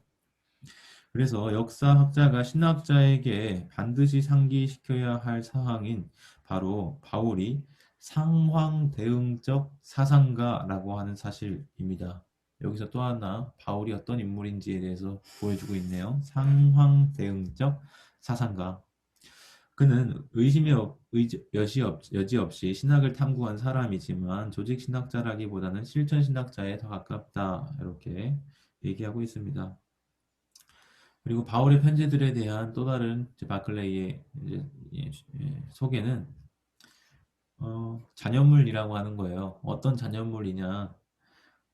선교 계획을 짜고 새 교회들을 세우고 교회들이 자라나는 것을 걱정스럽게 바라보면서 추진한 그의 선교 그리고 그의 네트워크가 남긴 어떤 잔여물이다. 이렇게 이제 표현을 해요. 네, 대부분의 편지들은 그가 직접 개척한 교회들에 보내진 것이고요. 로마서만 그렇지 않고 나머지 다 그렇죠. 그래서 이 편지들을 통해서 그 교회들로부터 받았던 질문, 불평 아니면 문제 그 것에 대해서 어떤 해결책을 요구하는 그 편지들에 대한 답장으로서 전해진 것이거나 아니면 뭐 반대자들 그 교회 안에서 바울을 음해하고 약간 모략하는 그 반대자들에 대해서 오히려 반박하고 공격하는 그런 거거나 아니면 개종자들에 대해서 격려 혹은 경고하기도 하고 가르치기도 하는 그런 목적으로 쓰인 편지들인 거죠. 그래서 우리 바울의 편지들을 우리가 생각할 때 고대 세계의 가장 생생한 서신들 중에 하나다라고 보는 거예요. 고대 세계의 편지 관습을 이해하면 이 바울의 편지들을 이해하는 데 또 도움을 얻을 수 있어요. 그 편지 관습에 대해서 두 가지 책을 제가 좀 알고 있는데 하나는 윌리엄 도티라고 하는 학자가 쓴 책입니다. 제가 지금 가지고 있지는 않은데 저도 도서관에서 빌려서 봤거든요. 초기 기독교 서신이라고 하는 윌리엄 도티의 책이 있어요. 그 책이 아주 얇으면서도 그 도티라고 하는 학자가 박사학위 논문을 그 주제로 썼거든요. 그 고대 편지 쓰기 관습이나 편지 형식 그런 관련된 내용으로 아주 박사논문을 쓰는 것을 요약한 책입니다. 물론 좀 오래된 책이긴 한데 그래도 제가 공부할 때도 그런 책을 권면 받았었고 유익이 있으리라고 생각하고요. 또 다른 한 책은 제, 와이마 제프리 와이마 교수가 있어요. 예, 그 와이마 교수님의 책이 그 그리심 출판사에서 아마 조호영 교수님에 의해서 번역이 된 바 있을 겁니다. 고대 편지 저술과 바울 뭐 이런 식으로 해서 어, 그리심에서 나온 와이마의 책을 윌리엄 도티와 와이마의 책 두 권을 좀 참조하시면 그 당시에 고대 편지 관습에 대해서 조금이나마 이해를 도우실 수 있을 것 같아요. 둘 다 우리말로 번역이 되어 있는 책이니까 잠깐 소개해드리고요. 어쨌든 이 서신서를 보다 보면요. 서로 네트워크들 간에 이제 오고 가는 소식을 담고 있는 편지가 보내졌다는 그런 구절들이 있어요. 대체적으로 구두로 전달되기도 했지만 고린도전서 1장 11절 같은 경우에 보면은 뭐 근로의 식솔들에 의해서 그 소식을 전했다. 뭐 이런 근로의 지편으로라고 돼 있죠. 우리말 번역으로는. 그리고 고린도 교회가 바울에게 보낸 편지에 대해서도 고린도전서 7장 1절을 보시면 뭐 그런 언급이 있거든요. 뭐 이전에 보낸 편지, 뭐 너희가 받은 편지, 너희가 전한 편지, 뭐 이런 식으로 암묵적으로, 암시적으로 그런 편지에 왕래가 있었음을 드러내주고 있습니다. 그런가 하면은 또 대필자의 도움을 받아서 쓴 뭐 그런 식으로 이제 묘사가 되어 있는 부분들도 있고요. 아무튼 뭐 그 당시에 편지 쓰기가 뭐 그런 배경이 있는 거죠. 문화적 관습이. 예. 어떤 사람은 뭐 편지를 읽어주면서 그의 메시지를 보충하는 역할을 하기도 하고, 예를 들면 베베, 로마서 16장에. 그래서 이 바울의 편지가 가지는 기능이 무엇이냐 할 때, 그의 존재를 대신하는 기능을 했다는 거예요. 편지 이퀄 바울인 거죠. 바울이 거기에 가 있지는 못하지만 편지를 통해서 마치 바울이 있는 것처럼 메시지가 전달되고 선포되고 의사소통이 일어난다. 이런 점을 우리가 주목해 보는 것이 필요하겠고요. 더불어서 멀리 떨어진 장소에서 자신의 권위를 행사하는 기능을 발휘하기도 했던 거죠. 마치 왕이 어떤 조서를 내리거나 칙령을 내리면 인 도장 찍어서 이것을 온 나라에 반포하잖아요. 그럴 때 이 칙령, 이 조서가 마치 왕이 그 자리에서 거기서 백성들에게 선포하는 것과 같은 어떤 역할과 기능을 했다라고 한다면 바울의 편지들도 그와 비슷한 유사한 기능을 했다라고 하는 점이죠. 네. 여기까지 뭐 이해 안 되시는 부분은 없으리라고 생각이 됩니다. 35쪽을 보시면 바울이 지금까지 내려져 오는 편지들보다도 훨씬 더 많은 편지를 썼다. 이렇게 되어 있어요. 그러면 우리는 의문이 들죠. 그렇다면 우리는 왜 어떤 편지들은 보존이 되고 어떤 편지들은 사라졌을까? 뭐 이런 생각들을 할 수도 있는데 그래서 뭐 고린도 3서 뭐 이런 거 들어보셨습니까? 눈물의 편지 뭐 이런 편지들에 대한 존재가 학자들 안에서 논의가 되기도 해요. 그러나 우리는 지금 그것을 가지고 있지는 않죠.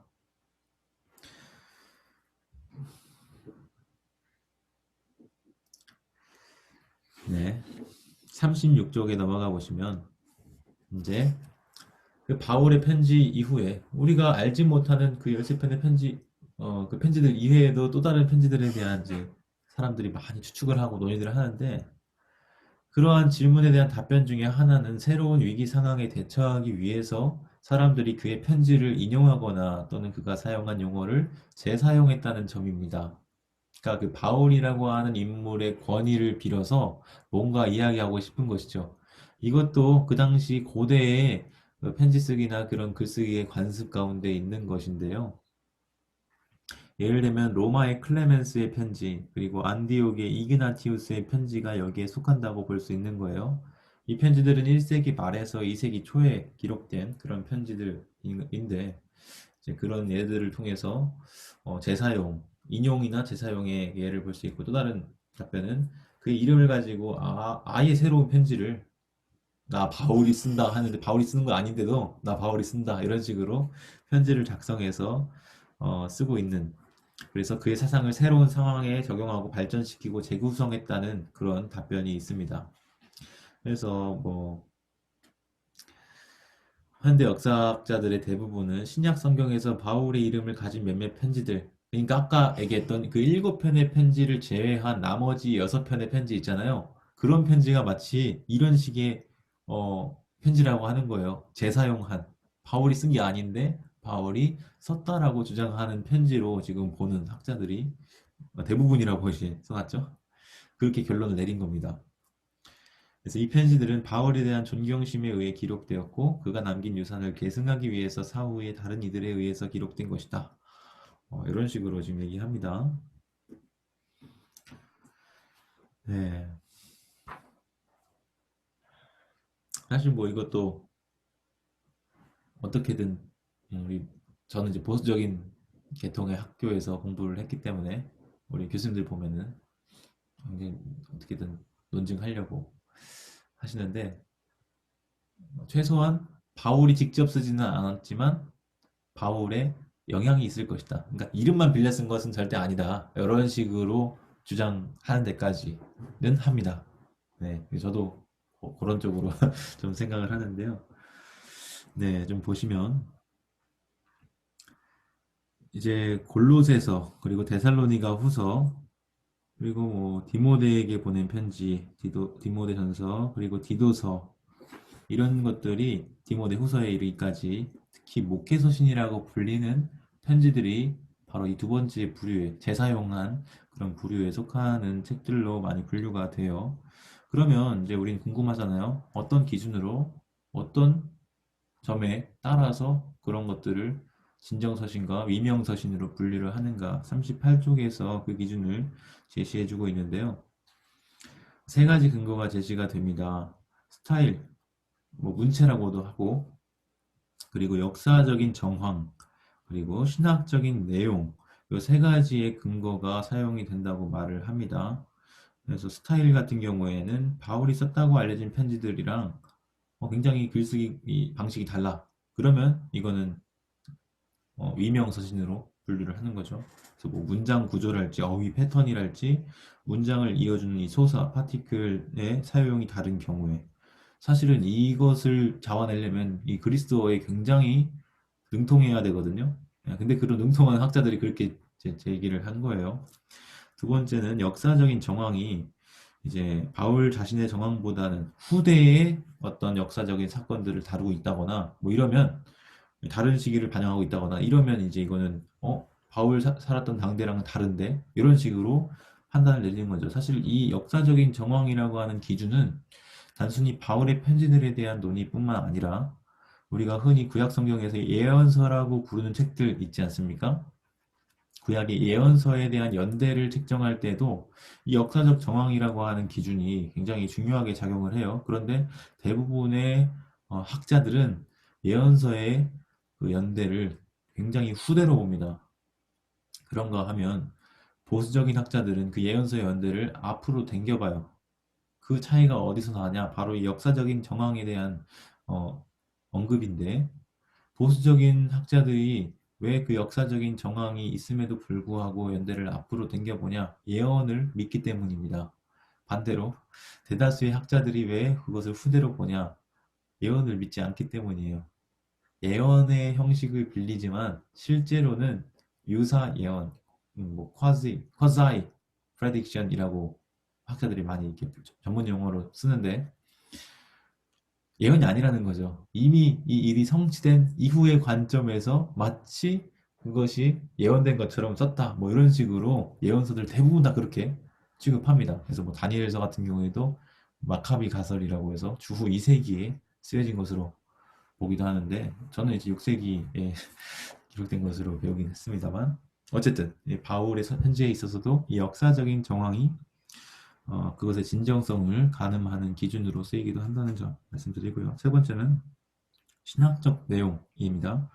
우리가 알 수 있는 역사적 바울의 신학과 두드러지게 차이가 나는 다른 신학적 내용이 나타나는 경우 이 경우에는 아무리 이 유연한 사고를 하는 바울이라도 그 차이점이 너무 커서 지나치게 다르다고 판단되는 경우에는 이건 위명서신이다 이런 식으로 취급하는 거죠.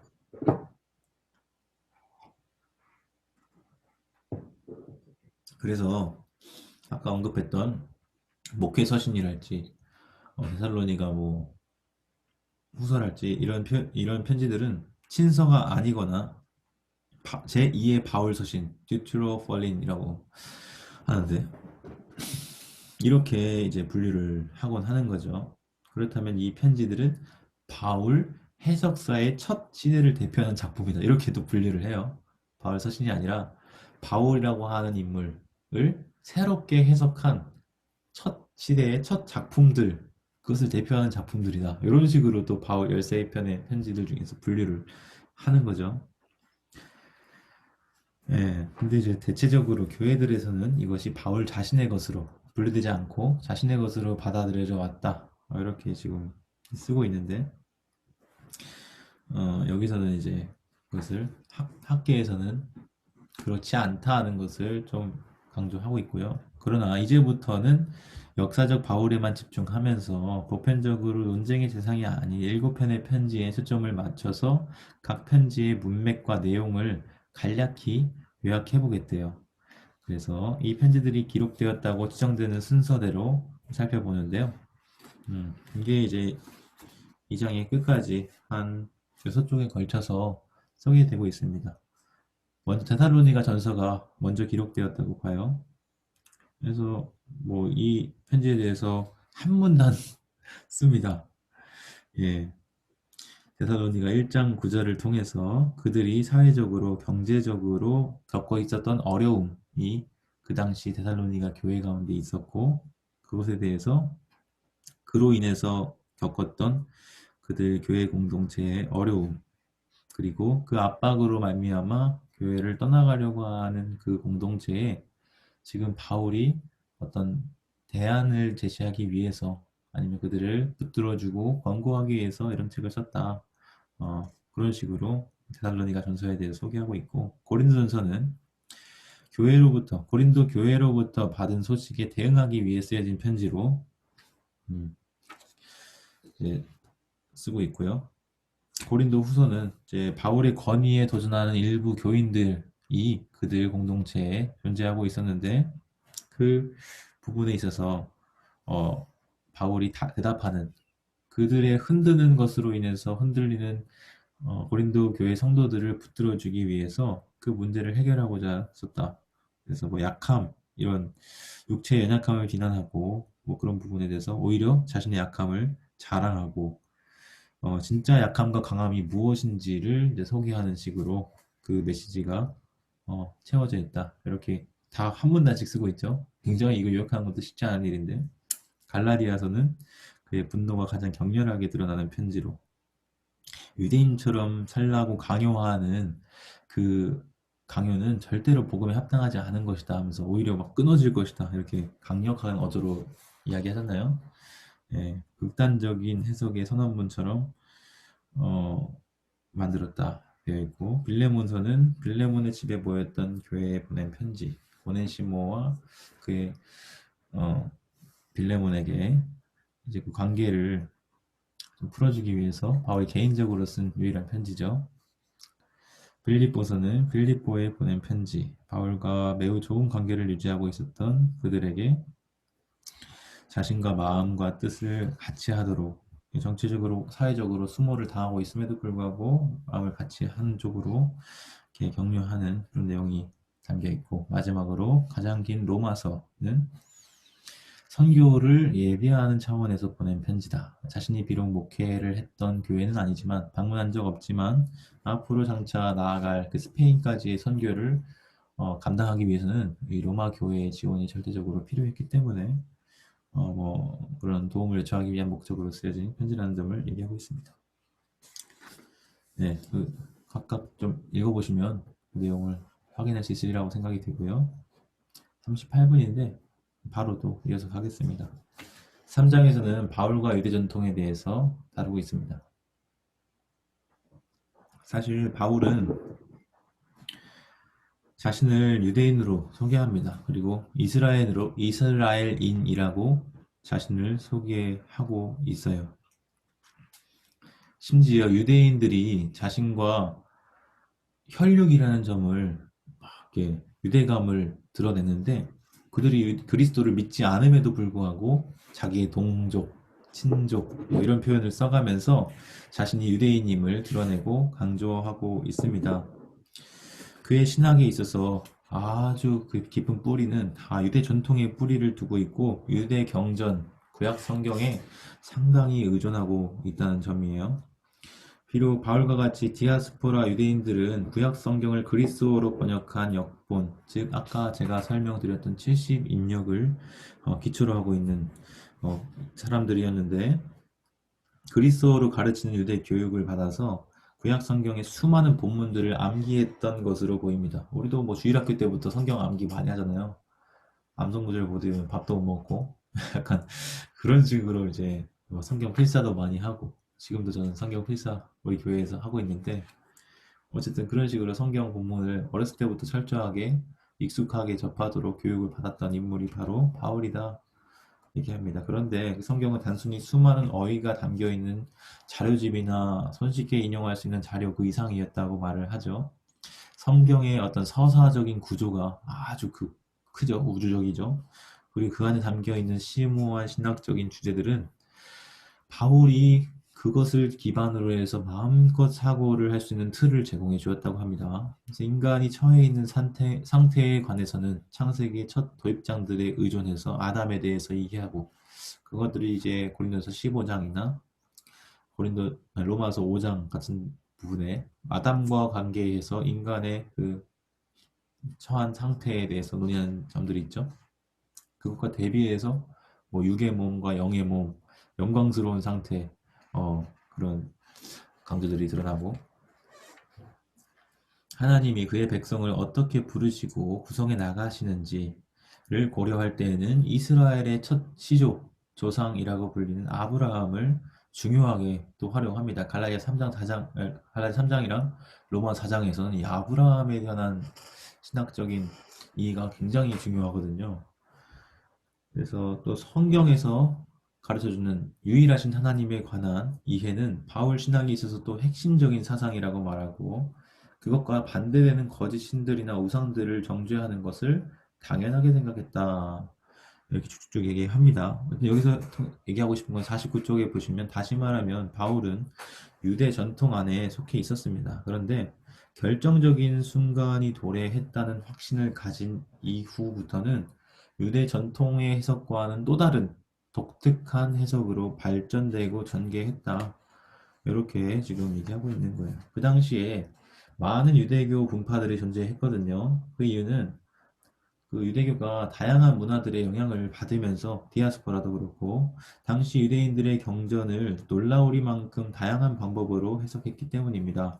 그 중에 예를 이제 들어주고 있죠. 바울과 동시대에 살았던 쿰란의 유대인들.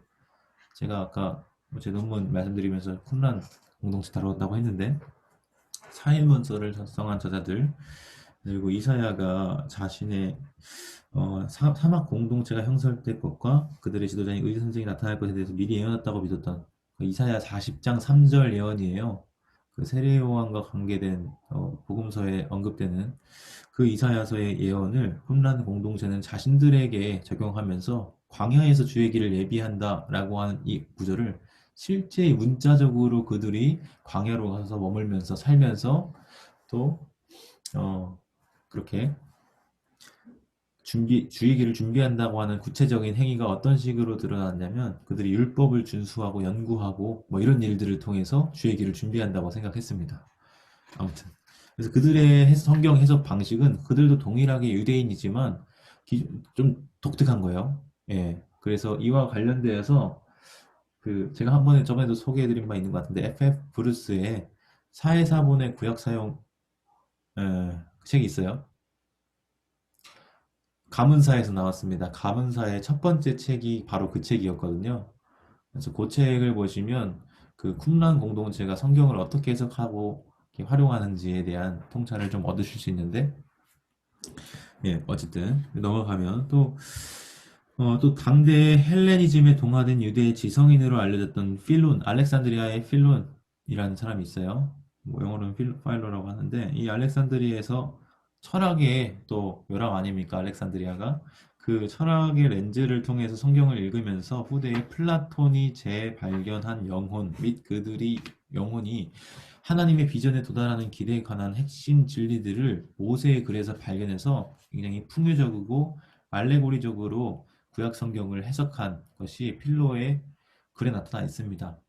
그래서 사실은 이 필론의 글이 우리말로 번역된 게 딱 하나 있어요. 세상의 창조에 관하여라고 하는 얇은 그 책이 우리말 노태성 하이델베르크에서 박사학위를 취득하신 박사님이 계신데 그분이 다산 글방이라고 하는 출판사에서 2007년에 창조의 철학이라는 제목으로 아주 얇은 5천 얼마 했어요. 5,600원인데 지금도 팔고 있을 겁니다.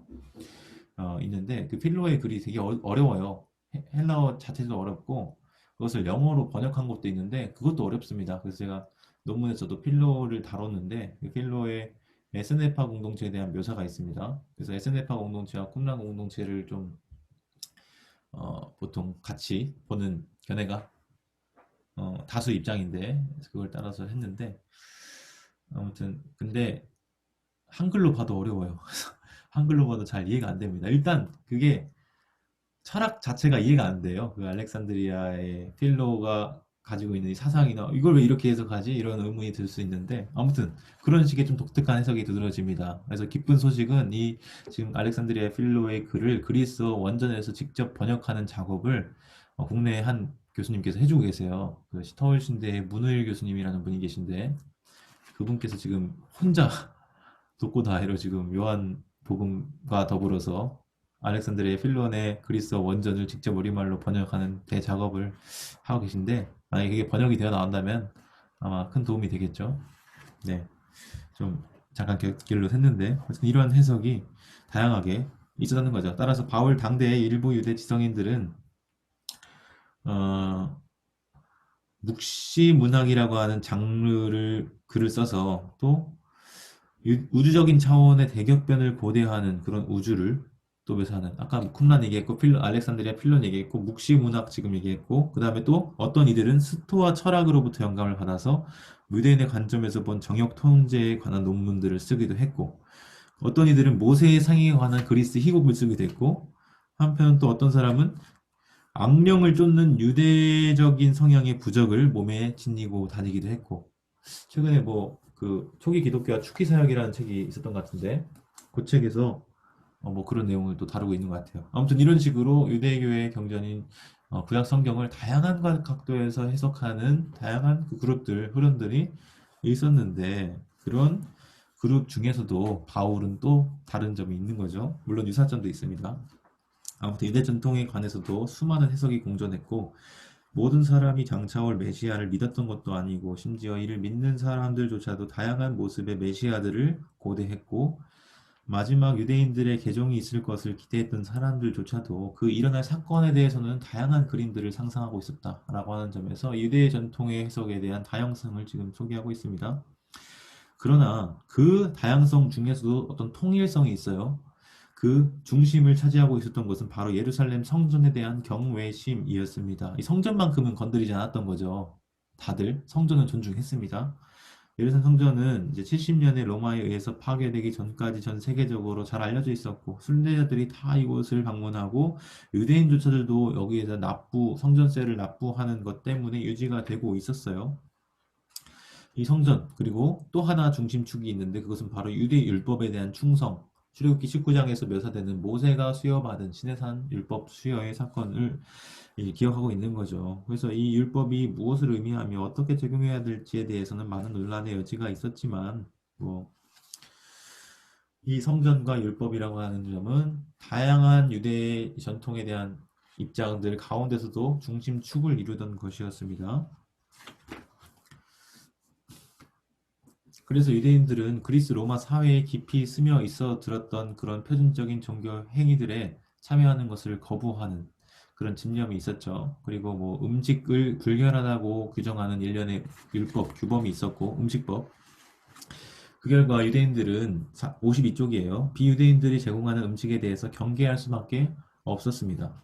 그래서 또 다른 특유의 유대 관습은 안식일을 지키는 것, 또 남자들에게 하는 할례, 지금 언급했던 뭐 성전, 율법, 뭐 할례 이런 것들을 일컬어서 뭐라고 표현하냐면 유대인들의 경계표지라는 이름으로 부릅니다. 아니면 정체성 표지, 이것이 identity marker 아니면 boundary markers입니다. 제 논문 주제가 그 boundary markers거든요. 그래서 이것이 흔히 뭐 바울에 관한 세 관점 여러분 많이 들어보셨다보시 이 제임스 더니슨 이 작은 논문인데 바울에 관한 세 관점이라는 게 뭐 그거예요. 율법의 행위들에 대해서 이제 반대하고 비판하는데 그것이 제임스턴이 말하기를 그것은 율법 전체에 대한 비판이 아니라 유대인의 정체성 표지라고 부를 수 있는 율법, 할례, 안식일 준수 뭐 요런 것들에 대한 반대였다. 그래서 바울이 율법을 부정적으로 본 것이 아니었다. 뭐 이런 식으로 바울에 관한 세 관점을 여는 그런 논의들이 있거든요. 이제 거기서 언급되는 것 중에 하나가 그 아이덴티티 마커 혹은 바운더리 마커즈라고 하는 개념입니다. 네, 잠깐 또 샜습니다. 네, 그래서 이 이러한 면에 있어서 유대인들이 굉장히 중요하게 생각하고 공통적으로 모이는 통일성이었는데 여기서 두드러지는 부분이 있다면 바울의 유대 경전의 해석이 다른 면에 있어서는 뭐 그렇게 크게 두드러지거나 독특하지 않았다고 말을 해요. 그런데 가장 이례적으로 두드러지는 부분이 있다면 바로 유대 관습에 대한 그의 태도였습니다. 즉 앞에서 말한 할례, 뭐 안식일 준수, 음식법, 정결법 이런 것에 대한 태도에 있어서는 다른 유대인들과 같이 하지 않았다는 거예요. 독특하다. 그것이 이제 지금 얘기하는 겁니다. 그래서 이러한 태도가 고린도전서 뭐 10장에 뭐 고기 제사 드렸던 것일지도 모르는 그 고기를 사는 일에 대해서 뭐 다른 유대인들 같으면 절대 안 된다 이렇게 했을 것을 어떨 때는 몰라서 그런 건 괜찮다라고 말하기도 하고 어떤 면에서도 타협하지 않고 어떤 때는 뭐 그 자체로 부정한 건 없다 얘기하고 뭐 약간 이렇게 다른 면을 보인다는 점이죠. 안식일을 지키는 문제와 관련해서도 마찬가지예요. 특별한 날들에 대해서도 이제 얘기하고 또 할례에 관해서도 굉장히 비유대인 개종자들에게까지 할례가 강조돼서는 안 된다 이런 식으로 그거 할례 없어도 되고 있어도 되고 그거 상관없다. 유대인 아니, 구원과 관계된 건 아니다. 이런 식으로 말하는 바울의 태도는 그 당시에 다른 유대인들과는 전혀 다른 그런 부분이었다고 말을 한 것이죠. 그리고 그보다 더 중요한 것을 얘기합니다. 53쪽 아래 단락 보시면 바울이 새 창조라고 부르는 것인데요. 갈라디아서 6장 15절에 새롭게 지으심을 받는 것만이 중요하니라 우리말로 번역이 되어 있는 그 표현이 카이네크티시스라고 하는 표현이에요. 이것을 어, 또 다른 바울 서신에서 언급이 되고 있는데 우리가 너무 잘 외우고 있는 그 보라 이것이 새 것이 되었도다 할 때 그 새로운 피조물에 대한 묘사가 바로 여기서 나오는 카이네크티시스입니다. 새롭게 지으심을 받는 것이라고 번역된. 그래서 이 새 창조는 예수 그리스도의 삶과 죽음과 부활을 통해 나타난 새로운 현실을 가리키는 것인데 유대인의 한 사람으로서 자신의 탁월한 이력을 열거한 후에 바울은 그것을 자신이 과거에 유익하다고 여겼던 오물 및 쓸모없는 것과 비교하면서 오직 내 주 예수 그리스도를 아는 지식이 가장 고상한 지식이다. 빌립보 3장에서 그렇게 말합니다. 다시 말하면 그리스도 사건과 그 사건에 대한 바울의 새로운 경험은 그가 이전까지 가지고 있었던 가치 체계를 완전히 새롭게 바꿔 놓았고 그의 유대 전통에 대한 해석 방향을 새롭게 재조정했다고 말합니다. 우리는 이러한 그의 혁명적인 변화를 다음에 두 가지 형태로 지적을 해보는데요. 첫 번째는 하나님에 대한 바울의 이해가 그리스도에 대한 경험을 통해서 전적으로 바뀌었다는 점이고요. 비록 이전까지 바울이 예수를 하나님으로 불렀는지는 잘 알 수 없다고 말하는데 마치 그는 한 분 하나님에 대한 진술 안에서 두 인물, 하나님과 주님이라고 하는 두 인물을 발견한 것처럼 한 하나님 그리고 한 주님에 대해서 말하고 예수를 하나님과 직접적으로 연관시키므로 유대인들의 한 하나님에 대한 신앙, 뭐 쉐마 이스라엘 나오잖아요. 하나님은 오직 한 분이다. 유일하신 하나님이다라고 하는 그 신명기 6장 4절의 쉐마 고백이 대대적으로 수정되는 것을 볼 수가 있습니다. 그리고 바울은 이 예수를 하나님의 형상으로 선언하기도 했는데 초기 바울주의자 중 한 명이라고 해야 되는데 골로새서를 말하는 거예요. 골로새서가 바울의 것이라고 아니라고 보다 보니까 초기 바울주의자 중 한 사람, 어떤 한 사람 이런 식으로 표현되어 있는데 네, 얼마 지나지 않아서 이 개념을 발전시켜서 만물이 예수를 통하여 또 그를 위해서 창조되었다고 주장하기에 이릅니다. 어쨌든 바울은 이렇게 예수의 삶과 죽음과 부활을 그 안에서 역사하신 하나님의 동인을 발견하지 않고서는 결국 이해할 수 없게 되었다고 말을 하네요. 그리고 동시에 그는 그리스도 안에서 일어난 사건들에 비추어 생각하지 않고서는 하나님을 결코 올바르게 이해할 수 없게 되었다. 즉 그리스도라고 하는 이 렌즈를 통해서 하나님을 볼 때 비로소 하나님을 바르게 이해할 수 있었다. 이렇게 지금 얘기하고 있는 거고요. 두 번째는 혁명적인 변화 두 번째, 바울은 그리스도 사건을 경험한 이후에는 이스라엘 역사 그리고 세계 역사를 완전히 다른 관점에서 이해하게 된 거예요. 전 우주적인 세계를 바라보는 틀도 그리스도 사건으로 인해서 변화를 맞이하게 된 것이죠. 성경을 다시 읽으면서 본문 안에서 이전에는 보지 못했는데 복음을 깨닫고 그리스도 사건 이후에는 복음의 메아리들이 거기 안에 있었구나 깨닫게 되었고 창세기부터 이미 갈라디 3장 8절에 언급되듯이 예고되어 있었다는 것을 보게 되었습니다. 그래서 현재 모습을 예수의 부활의 관점에서 바라보며 하나님의 약속을 계약금조로 미리 받은 것, 즉 미래에 나타나리라 예상했던 바로 그 마지막 시대가 비로소 시작된 것으로 이해를 했습니다. 그래서 다양한 이미지들이 있거든요. 역사의 종말에 대한 전통적인 이미지들 중에 심판과 부활, 새 창조 이런 것들이 그리스도를 기준으로 재구성될 것을 기대했다고 말합니다. 더 나아가서 바울은 이 세상의 과거, 현재, 미래 역사에서 하나님이 어떻게 인류를 다루셨는지, 특별히 조건 없이 주시는 은혜를 통해서 그리스도의 모습으로 나타났다. 이런 얘기를 하는 거죠. 이게 유대교 안에서도 사실 하나님의 은혜나 자비를 중요하게 여기는 그런 점들은 흔하게 보여지는 일이었지만, 자비가 각자의 어떤 자격, 어떤 은혜 받을 만한 어떤 공로나 행위에 기초하지 않는다는 사상은 일반적이지 않았다는 거예요. 이게 그때 고대 관점으로는 음, 독단적으로 또 공평하지 못한 걸로 여겨질 수 있었기 때문입니다. 그런데 바울은 자신의 경험에 비추해서 볼 때 이방인 개종자들의 경험도 마찬가지고 그로 하여금 하나님이 어떤 인간이 만든 사회적이고 도덕적이고 인정적인 가치 체계에는 관심을 두지 않는다는 점을 발견했고 또 그것을 가르쳤다는 것이죠. 그래서 그게 이제 아브라함의 이야기 그리고 이스라엘의 이야기 가운데서 그러한 하나님의 계획과 뜻을 드러낸다 서술을 하고 있습니다. 로마서 11장에서도 이제 불순종하지 않은 유대인들의 앞날에 대해서 소망을 품게 하는 그런 내용들을 통해서 하나님의 긍휼을 또 한번 드러내 주죠. 어쨌든 이런 식으로 바울의 유대 전통의 재편성 그리고 그리스도에 대한 충성심 및 경계를 뛰어넘는 그의 이방인 선교 경험은 문화적으로 상당히 모호한 현상을 불러일으켰습니다. 그래서 그것이 이제 많은 논란을 낳고 있는데 한편으로 그는 자신의 신학과 실천적인 행동이 자신이 물려받은 유대 유산과 일관성이 있다고 보기도 했어요. 그러나 다른 한편으로는 유대인들에게 있어서 그것이 깊은 불안감을 조성했다고도 평가가 됩니다. 이것이 로마서 9장부터 11장까지의 그런 서술로 이제 나타나고 있는데요. 오늘은 3장까지 좀 봤어요. 지금 이제 2시 58분인데 원래 4장, 5장까지 좀 보려고 했는데 네, 좀 천천히 살펴봤습니다. 여기까지 함께 해주셔서 감사하고요. 장재현님께서 논문 언제쯤 볼 수 있습니까? 리스에서 검색이 될까요? 하셨는데 아직은 안 올라간 것 같고요. 아마 2월 중이나 3월 안에는 그 국회 도서관이나 이런 데서 무료로 열람이 가능하실 겁니다. 그래서 별로 볼 건 많이 없는데 관심 있으신 분들은 검색 제가 나중에 카톡으로 한번 알려드릴게요. 나오면 네.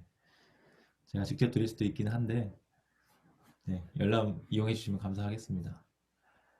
혹시 지금까지 1장부터 3장까지 쭉 살펴보면서 잘 이해가 안 된다거나 소감이나 하실 말씀 있으시면 채팅창을 통해서 혹은 마이크 켜고 말씀해 주시면 좋겠습니다. 제가 사실 좀 기대한 거는 이제 얼굴도 보고 서로 주거니 받거니 하면서 하는 거였는데 처음이다 보니까 쉽진 않았던 것 같아요. 어떤 주제로 논문을 썼냐고요? 네. 다시 한번 소개를 해야 되네. 그러면 잘 보이시는지 모르겠는데 초기 기독교와 쿰란 공동체의 경계 표지라는 주제로 비교 연구라고 제목을 붙였습니다. 그래서 초기 기독교와 관련해서는 사도행전을 본문으로 해서 초기 기독교 공동체에 대한 묘사를 토대로 그들이 중요하게 여겼던 어떤 경계 표지가 무엇인지 조사를 했고요.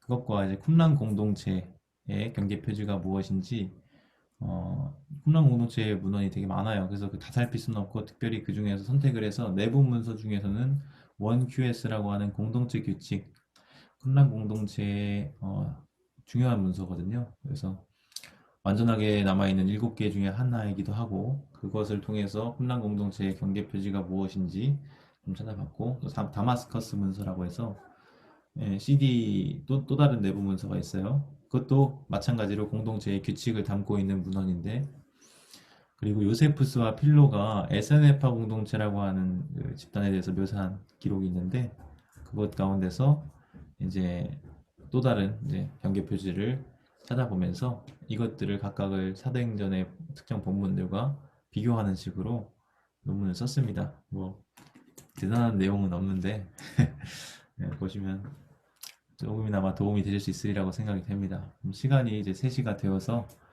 녹화는 여기서 중단을 하겠습니다. 네, 감사합니다. 참여해주셔서 고맙고요. 다음 목요일에 또 만나 뵙겠습니다.